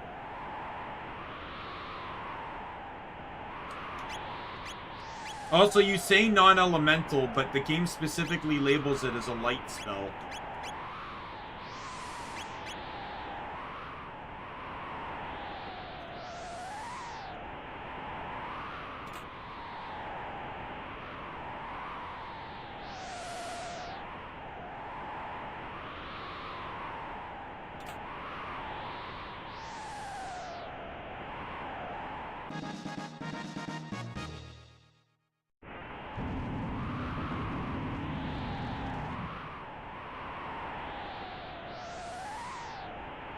Final stage tech? Oh, sorry, final single tech. Okay. So there'll be more coming forward, I guess. It's the prison that holds the guru of life. Chrono, look.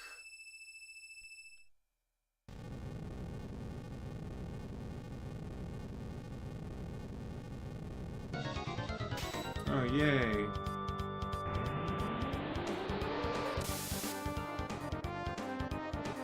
That sounds about right. Sounds about right. Where's the third attack that takes out the rest of my HP?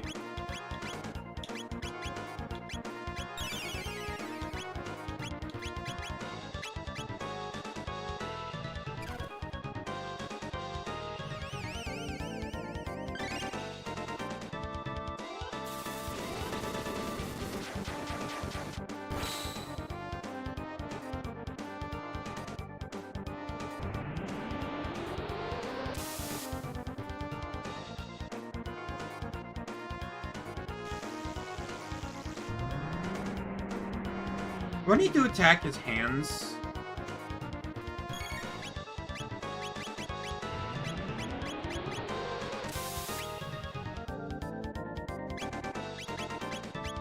Yep, sounds about right. Oh, Frog's dead. Great. So this is where I die, right? Because he's dead?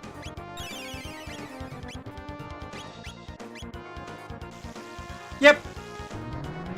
Game over! Yay! I love boss fights that end in 5 seconds because of garbage fucking AoE mechanics like that.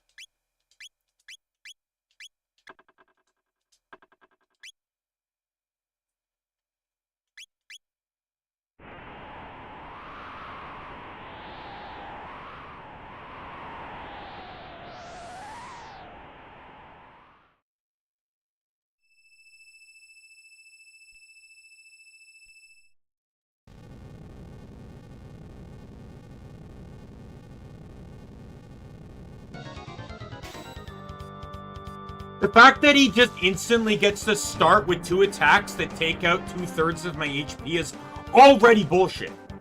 Already. Like, absolutely bullshit.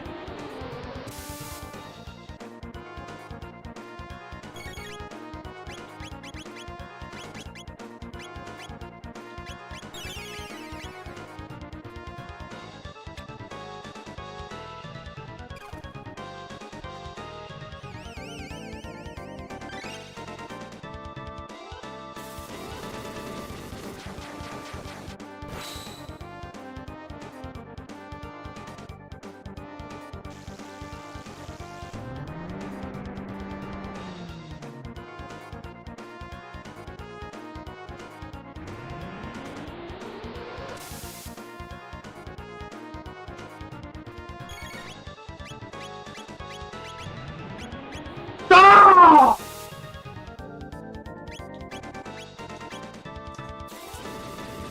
Fuck off!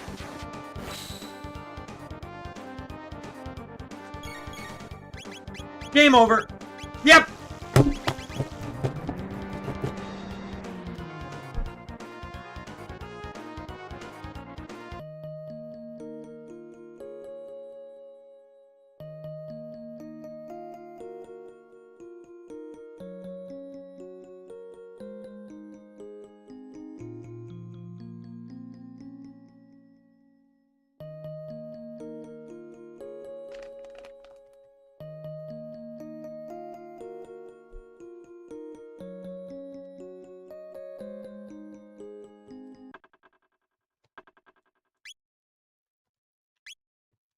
How many attempts do I give this before I just, like, turn on, like, insta-kill or invincibility to just get through the fight?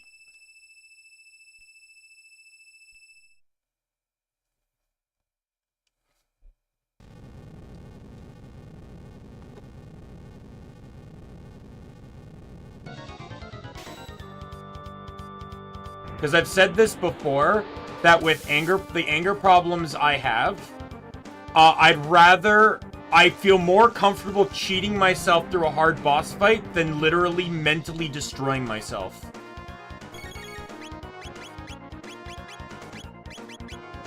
I'm already dumb because I didn't have them heal first.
I'm gonna emphasize...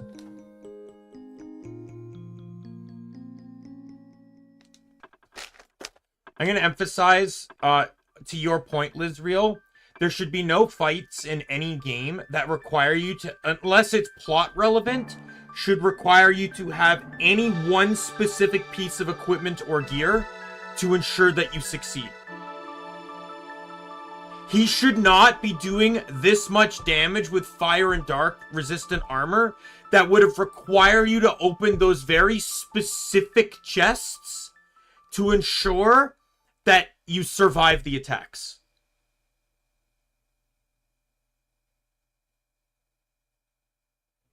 Like, I'm all for needing to pull Excalibur out of the stone, or Master Sword, for example, pull that out of the stone so that you're able to, because it's the only thing that is actually able to defeat Ganon, right?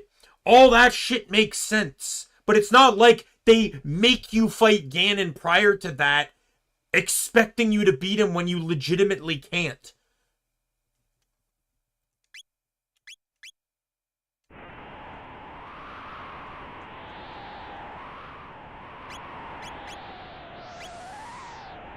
I'll try it once with the gear. You said he does more fire damage. Right? I do not... I have the Ruby Vest, which reduces fire damage. It halves it. I do not have the Ruby Mail, though. The Ruby Plate. And then I think you have the Black Plate. You can take the white one.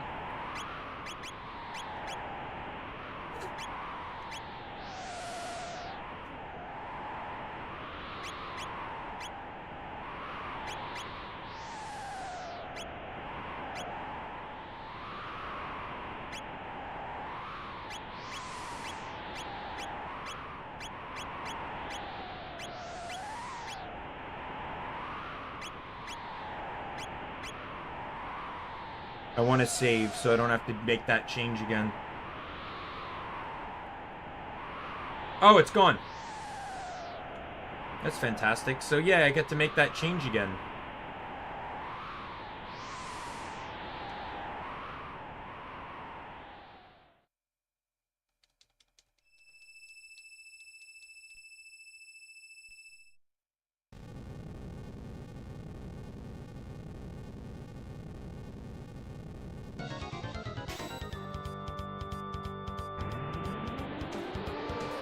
So Frog will take reduced damage from this. A shit ton of reduced. And Alia won't take any damage from this.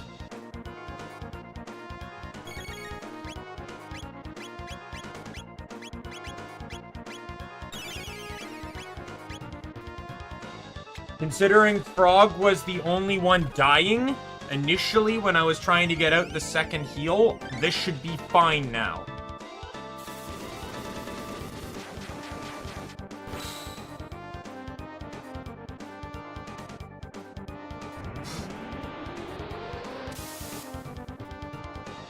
Would have been great, though, if I could have had the fire plate. So that Frog would just simply not take damage from the fire attack instead, but... you know, I'll take what I can get.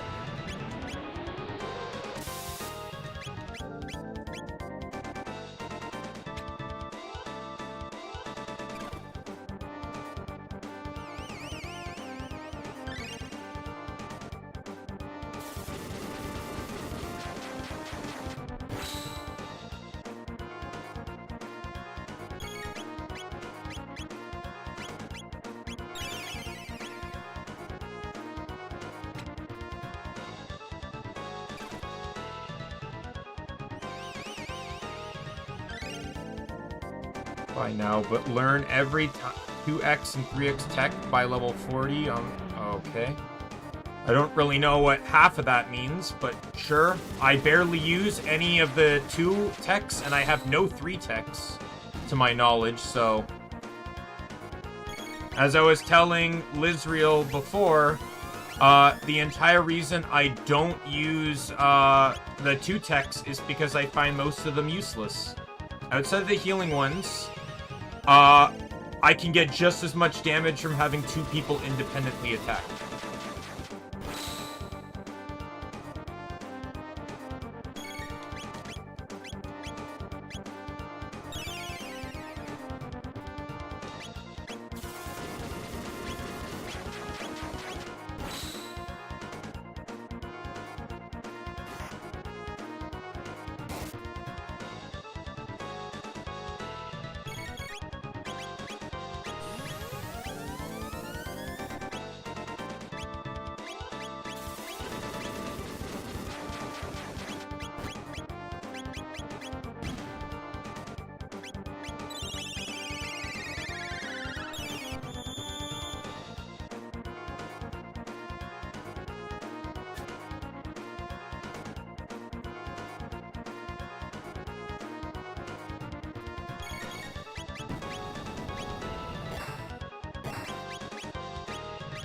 Alright, so I basically...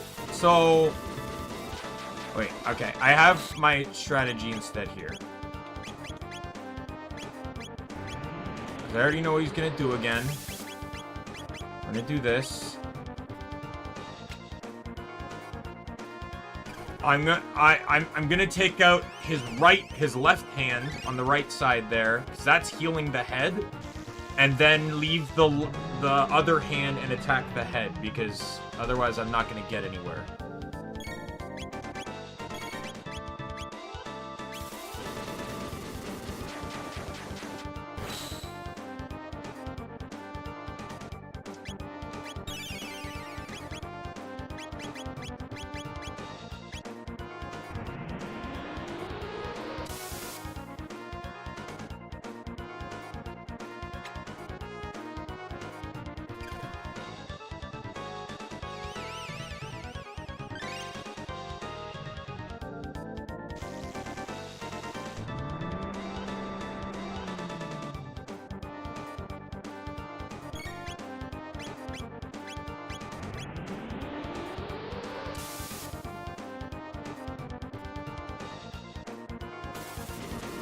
Like, I'll say the same thing. This happened in 7th Dragon 3, where there's that one alpha dragon or whatever it was that had the insta-kill attack that you could not avoid and hit all 3 party members. You had to buy multiple death resistances to be able to bypass the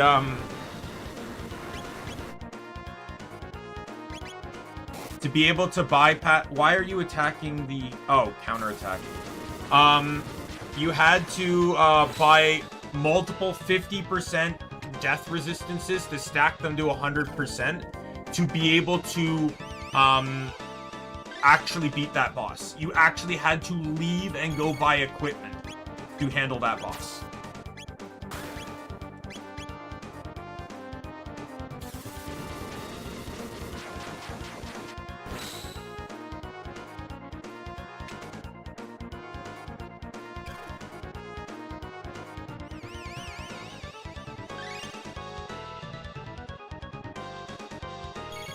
So he does resurrect arms, but I feel like it's easier this way.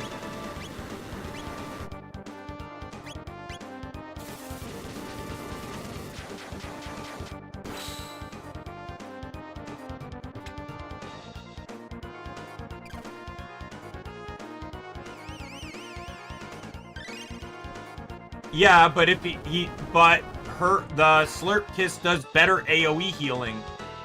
Yeah, I realized that after I used it. I didn't think she was going to hit the enemy. I didn't think she was going to fling the enemy. I thought she was going to throw a boulder at them. I thought she was going to pick up a rock and throw it at the enemy, not lift the enemy and throw them like a boulder. The name was a bit misleading there. You know, when I hear the move Rock Throw, I don't think they're going to be using Seismic Toss.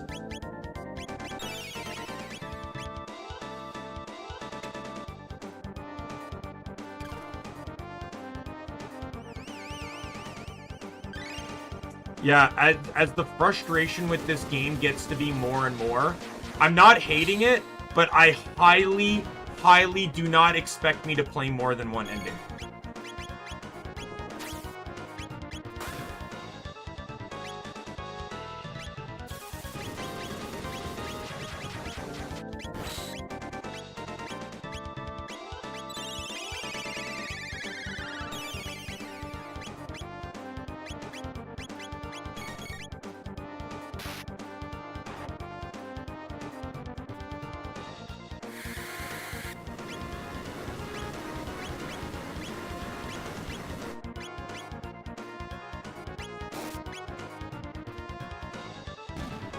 Oh, both arms are gone. Unintentional, but knowing they're gonna come back anyways doesn't really matter to me.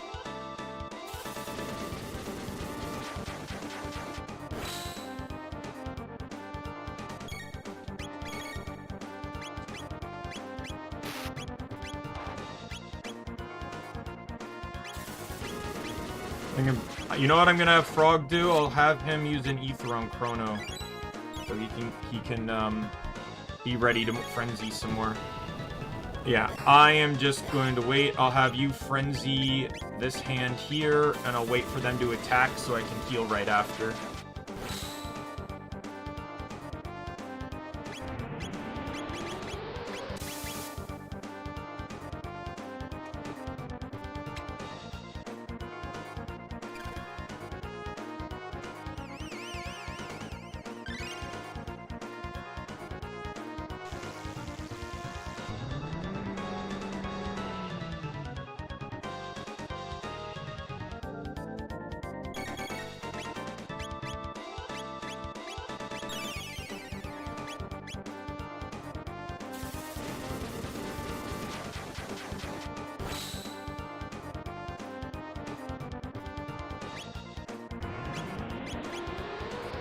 Waiting for that, so I can get the most out of my heals.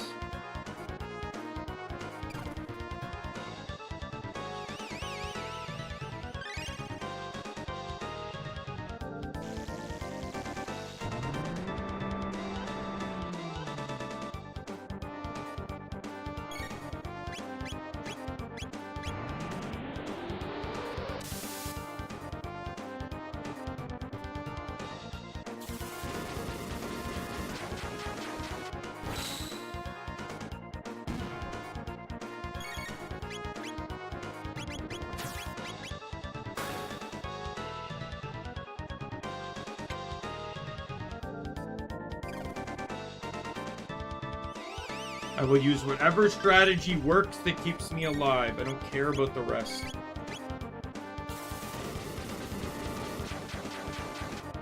I don't care if there's an optimal way to do this. I don't care if there's...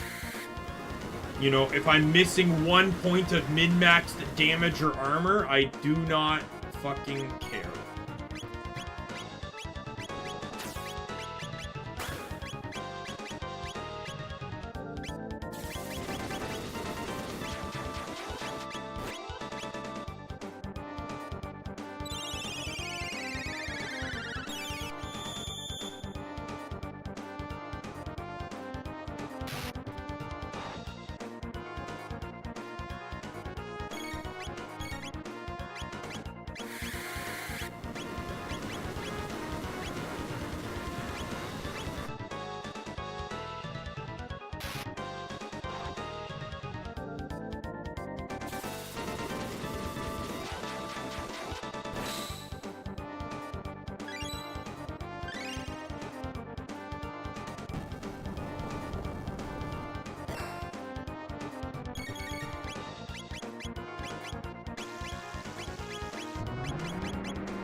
I'm trying to remember what other game was like this, where the fights were more of just a battle of attrition. Fucking finally. Oh my god. Can't wait for the second form. Because I feel like that would be the only thing fair to how unfair that fight was.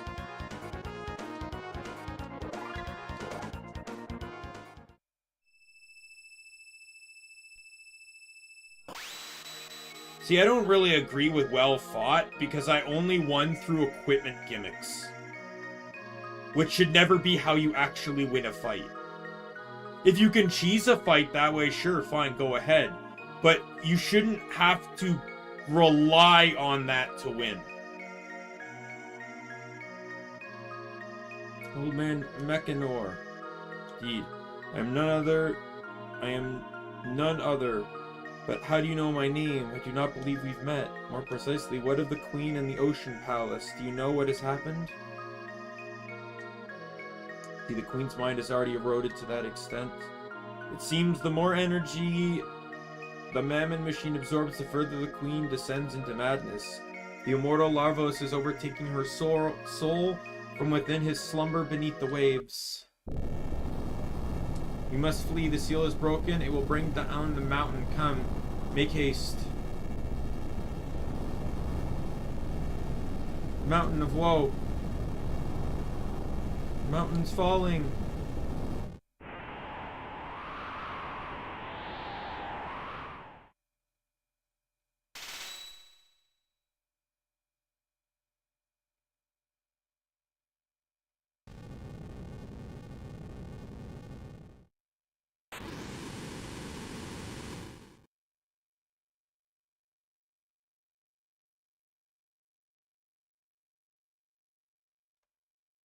Nabu sleeps deep underground, consuming the energy of this planet.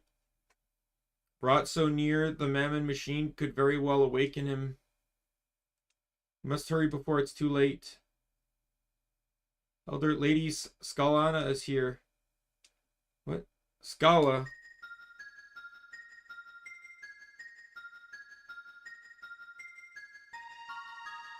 Scala, why have you come to such a miserable place?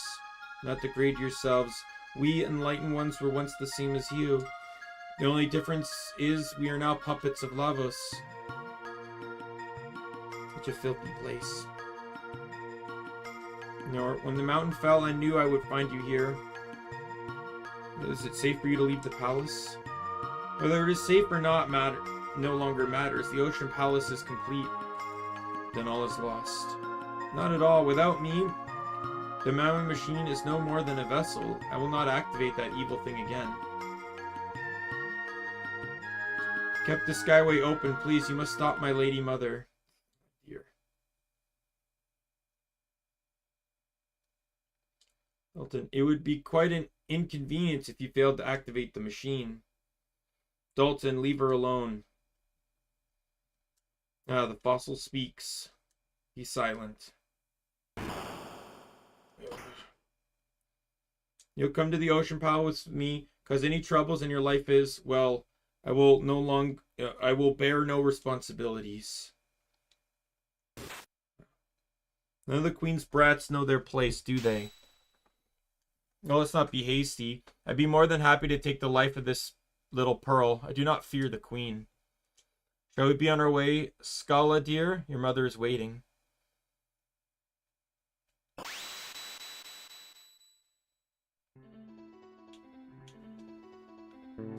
Man, okay? I am alright.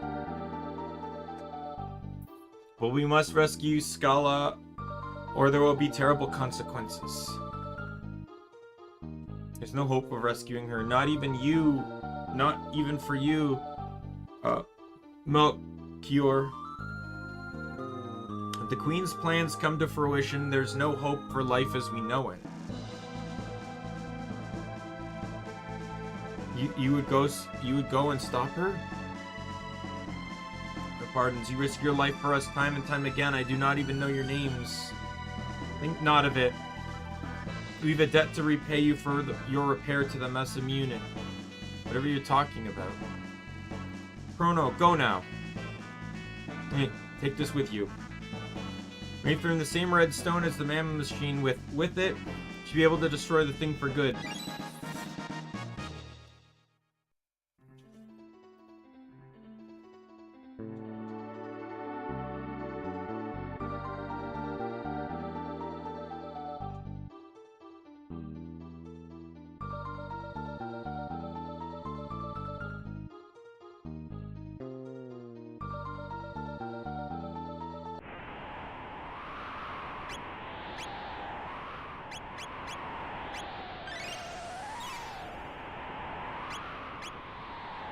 Sounds fair, Israel. See you later.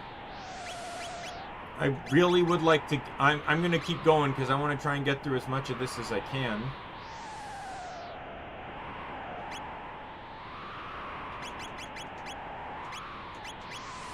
With as little streaming as I'm doing lately. But I will say, this game is becoming a bit more of a hassle to want to continue playing, at least. Like, that's why, in all honesty, I've been playing it for such short amounts, is because it's just, like, it's becoming daunting at times. Like, I get, like, that boss fight makes me want to stop playing. That boss fight made me want to stop playing.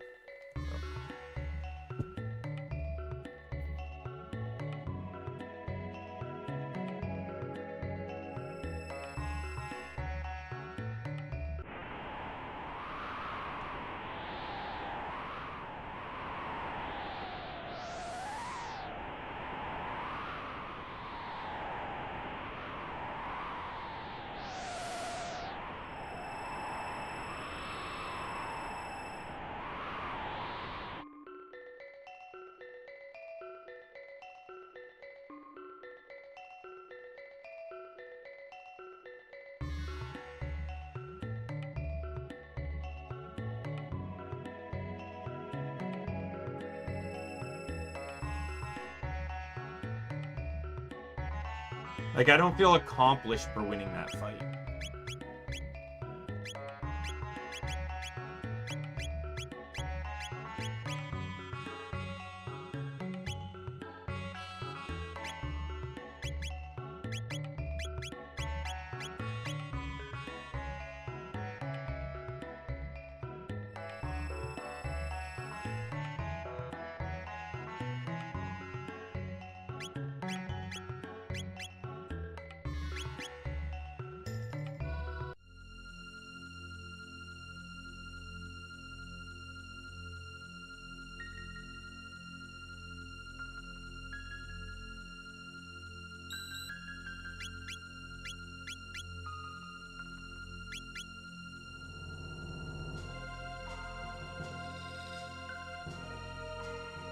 Why is that prophet loud inside while I'm stuck guarding a place like this?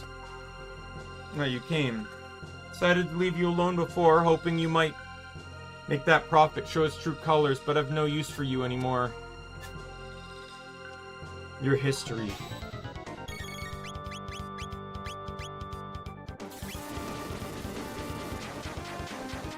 Oh, this is gonna be great.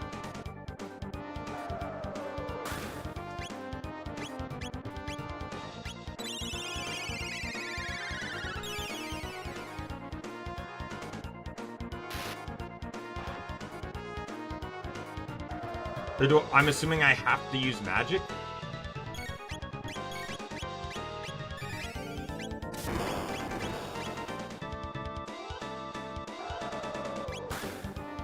And he also counterattacks every single one of your attacks, too.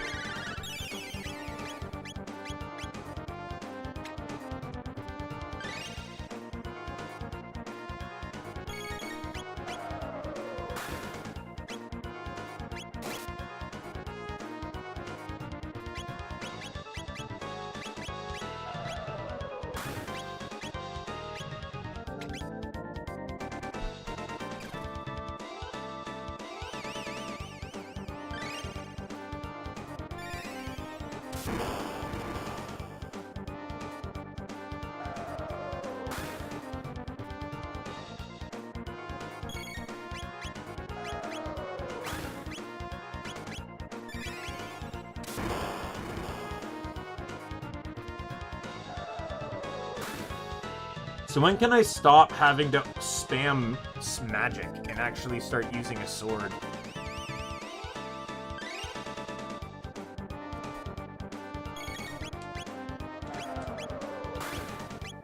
I will say, once again, this mechanic is dumb and boring and annoying, and I don't like it.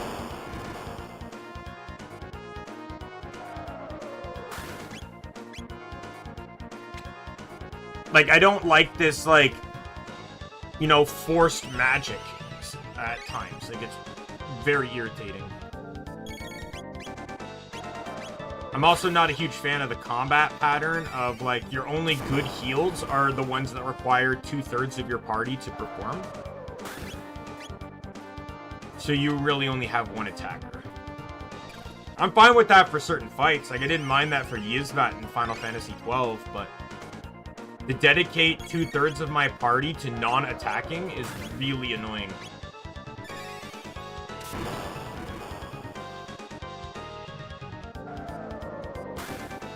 For, like, there's parts about this game that aren't bad, but there's other parts that I could really not that are very vastly encouraging me to never play this again.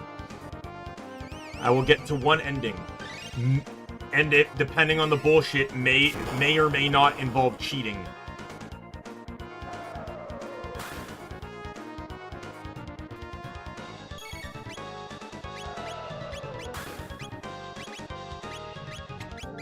I'm gonna try Frenzy now.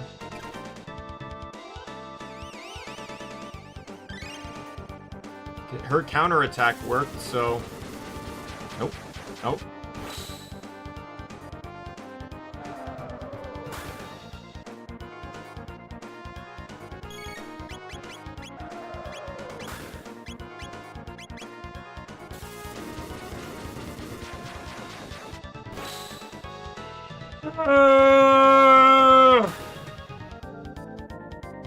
At this point, I'm willing to look up a guide to just know the easiest way to defeat everyone, so I don't have to deal with the bullshit of figuring out the not obvious.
Like, I'm just saying, like, I'm fine with some fights having to be cheesed. I've done many games where many fights are like that, like, but...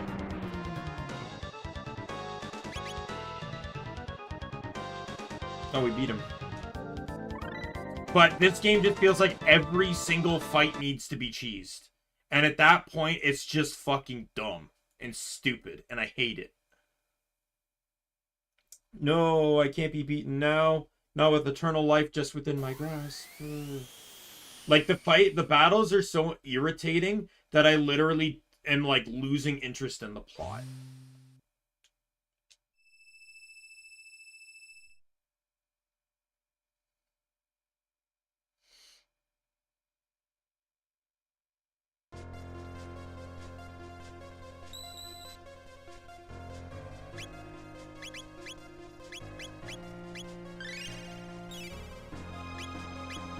I think this is where we stop.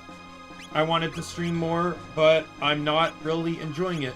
I would like to at least get to one ending, hopefully without cheating. I can't guarantee that anymore with just how irritating this game is becoming. Every time I sit down and want to play this game for long periods of times, I get into boss fights like what I've been getting this stream that just make me not want to play the game. So I'm just going to call it here. We'll pick up this game again on Sunday. And maybe, possibly, at least have a better time than this stream was. Yeah, I'll say this. I don't think Chrono Trigger's a bad game. I'm gonna emphasize that. I don't think it's a bad game. But I do, and I also would say that it is absolutely a game that would be incredible during its time period. But I'm going to say this, and this is something I've said before, where it's very hard for me to play games in reverse. And I know Chrono Trigger, like, well, I don't know if Chrono Cross is a sequel or not, but I'm just saying, like, I've never, I've played more modern games. So, like, going back and playing a game like Chrono Trigger, and I know it still does a lot of things uniquely to itself, but what I don't like about it like, I'm struggling to understand game decisions, mechanics, and stuff. If you played this game growing up, you'd have way more of an understanding of it because it was new. But to me, it's not new, it's just inconvenient. Right? So absolutely I'm getting one ending and calling it. If I want to see more endings, I will probably do them off stream while cheating. If I even care to. But I'm just simply, like, I'm enjoying it enough to at least get to one ending, but I don't even know how long that's going to take at this point. Like, I want to look stuff up.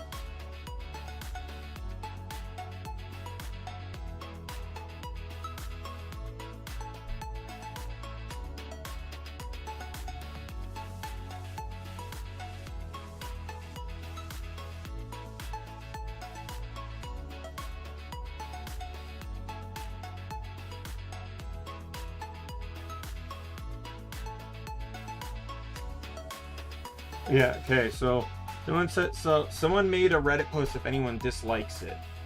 But here someone says that they like it, but there's definitely a lot of rose-colored glasses pointed at it. It's far from perfect. Number one, you have little to no direction for large swaths of the game. You are just expected to wander into the next area you need to go to. Two, a lot of the world is empty, boring nothingness in every era.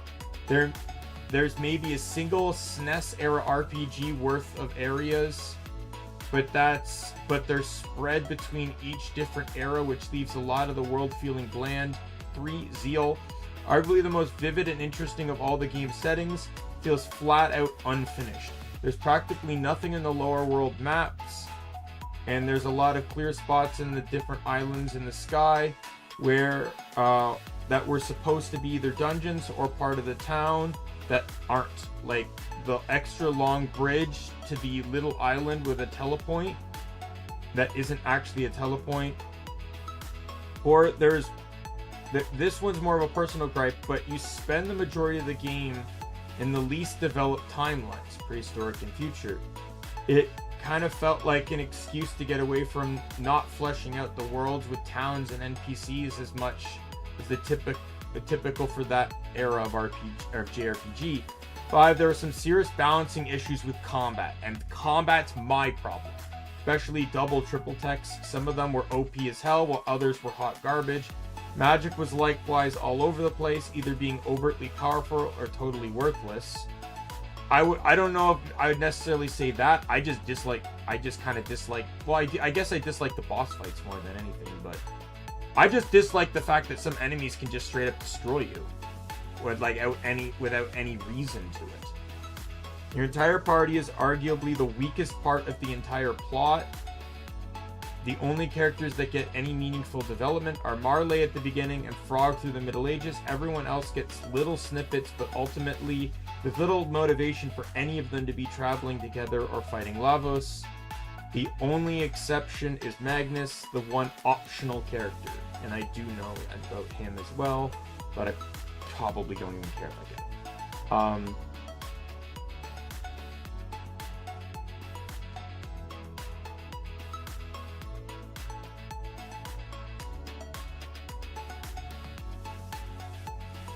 Yeah, someone said it. Last time I played Chrono Trigger, it struck me how your party almost never talks with each other. Chrono is silent, and your 2-3 other party members comment on things, but almost never actually interact. It's pretty ridiculous that Frog would agree to travel with Magus, but they'll do so without comment. The camp scene before Luca goes to the past is one of the few exceptions.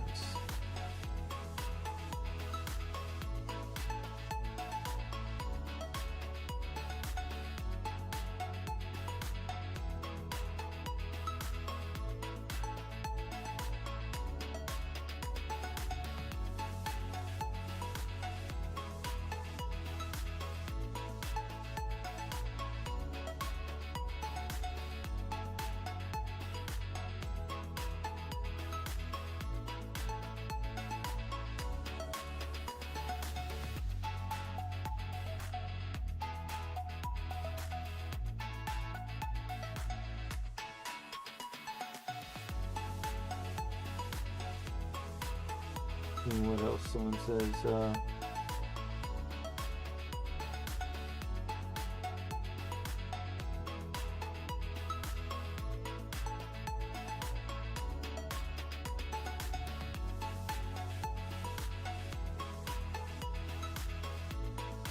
seeing if anyone has like my personal experiences or opinions on like the combat or something, because I just find it frustrating.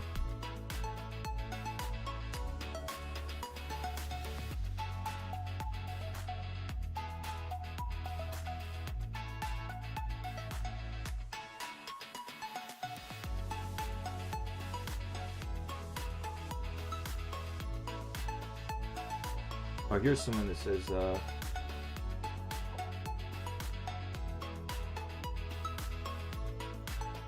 here's some more opinions here. It said, I don't hate Chrono Trigger, but I do find it plain and very plain and dull. I don't understand why people love it the way they do. I have many times to get through it, and I always walk away bored. I despise voiceless protagonists, and the supporting cast was a bunch of cartoon one-note tropes, so there was nobody to latch onto and root for. Combat was like a slower version of the middle era Final Fantasies. I feel this way about most SNES JRPGs. I think people create a wildly more elaborate version of their events in their heads than conflate that vision with what the games actually accomplished.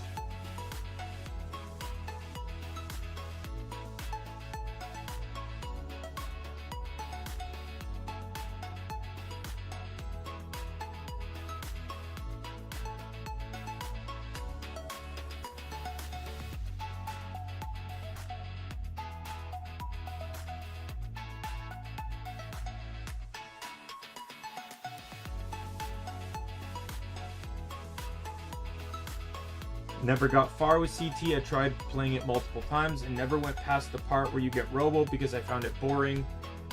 It could be because I'm used to the polished stories from modern games, but even when I was a kid, I couldn't go through it.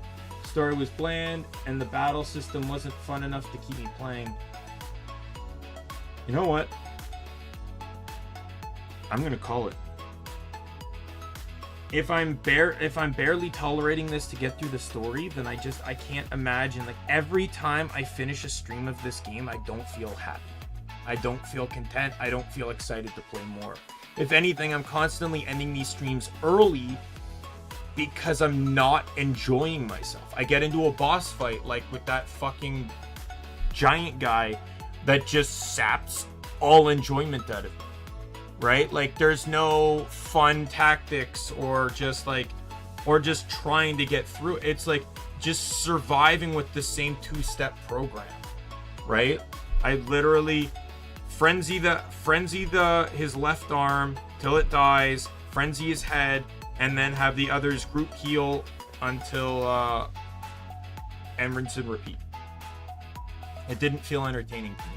So I am officially dubbing this game given up. I am done.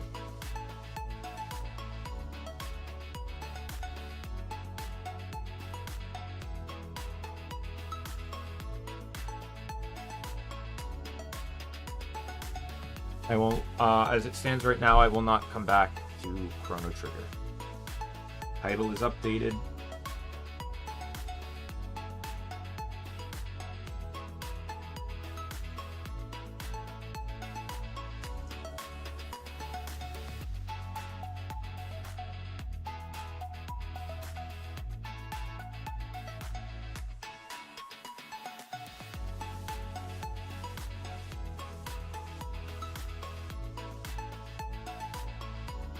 There's one comment I saw that I liked where it's like,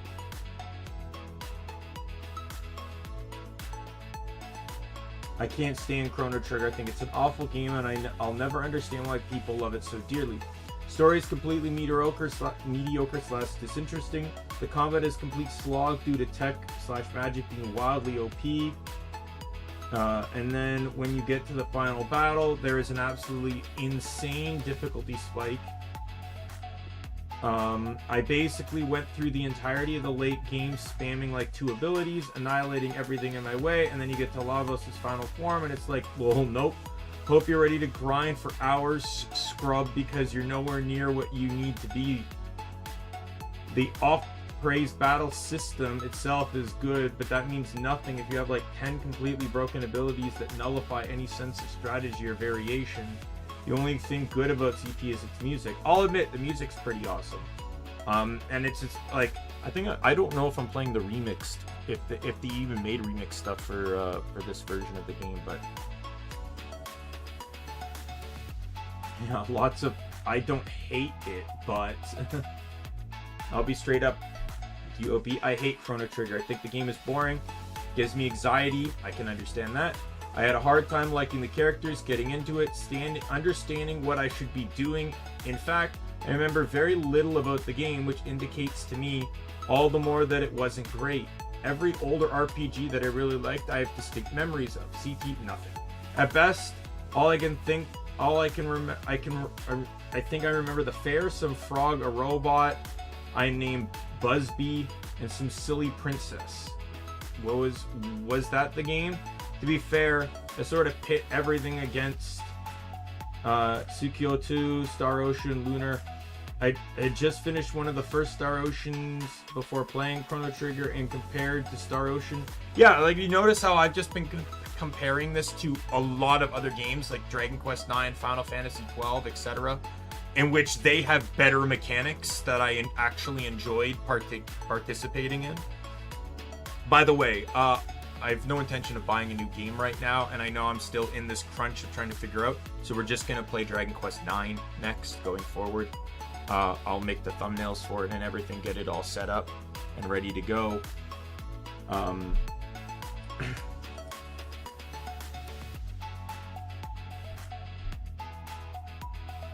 I'm curious, what was this? I played all those the first within the last 2 years, so no rose-colored nostalgia here.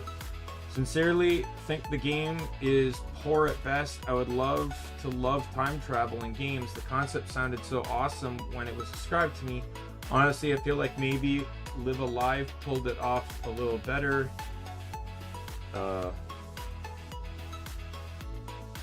Even if not direct time travel. Wanted to love it, but I don't.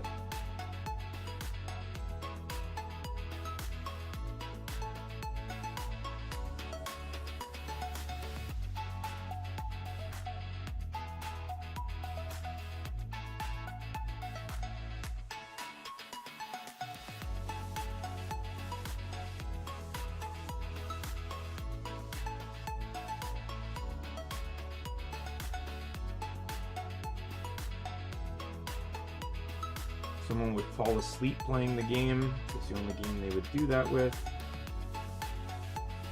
People are saying Lavos is a nightmare to fight, and I'm already hating the current boss fights. So, you know,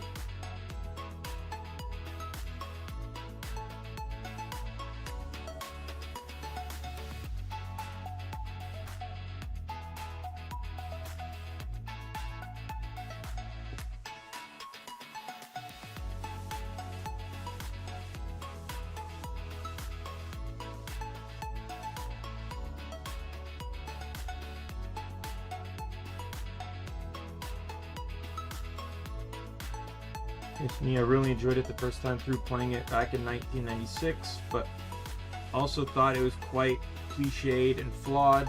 Definitely felt dated to me compared to the likes of Lunar and Phantasy Star 4, which both had cutscenes. Lunar's animated. Lunar had voice acting too. With Lunar and Phantasy Star 4 were released several years before Chrono Trigger, and I played them sooner too. But I've grown through to thoroughly detest Chrono Trigger over the years, so many fanboys have screamed, "Masterpiece, you need to play it through multiple times to understand its brilliance," etc.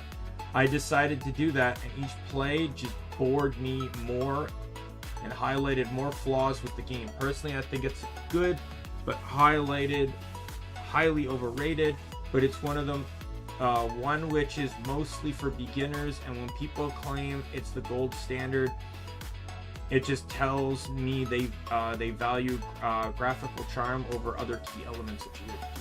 See, I know the person that directed this game also directed Final Fantasy 12.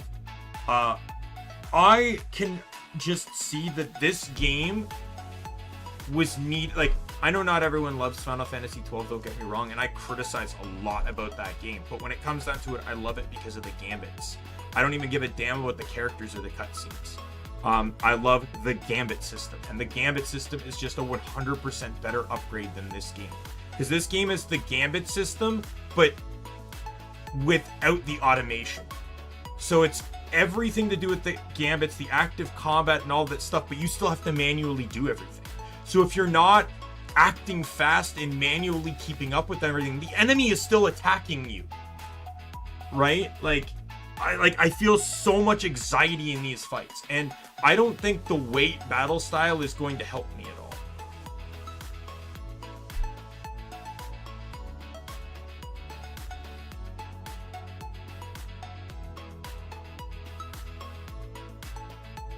Yeah, so we're just gonna play Dragon Quest IX.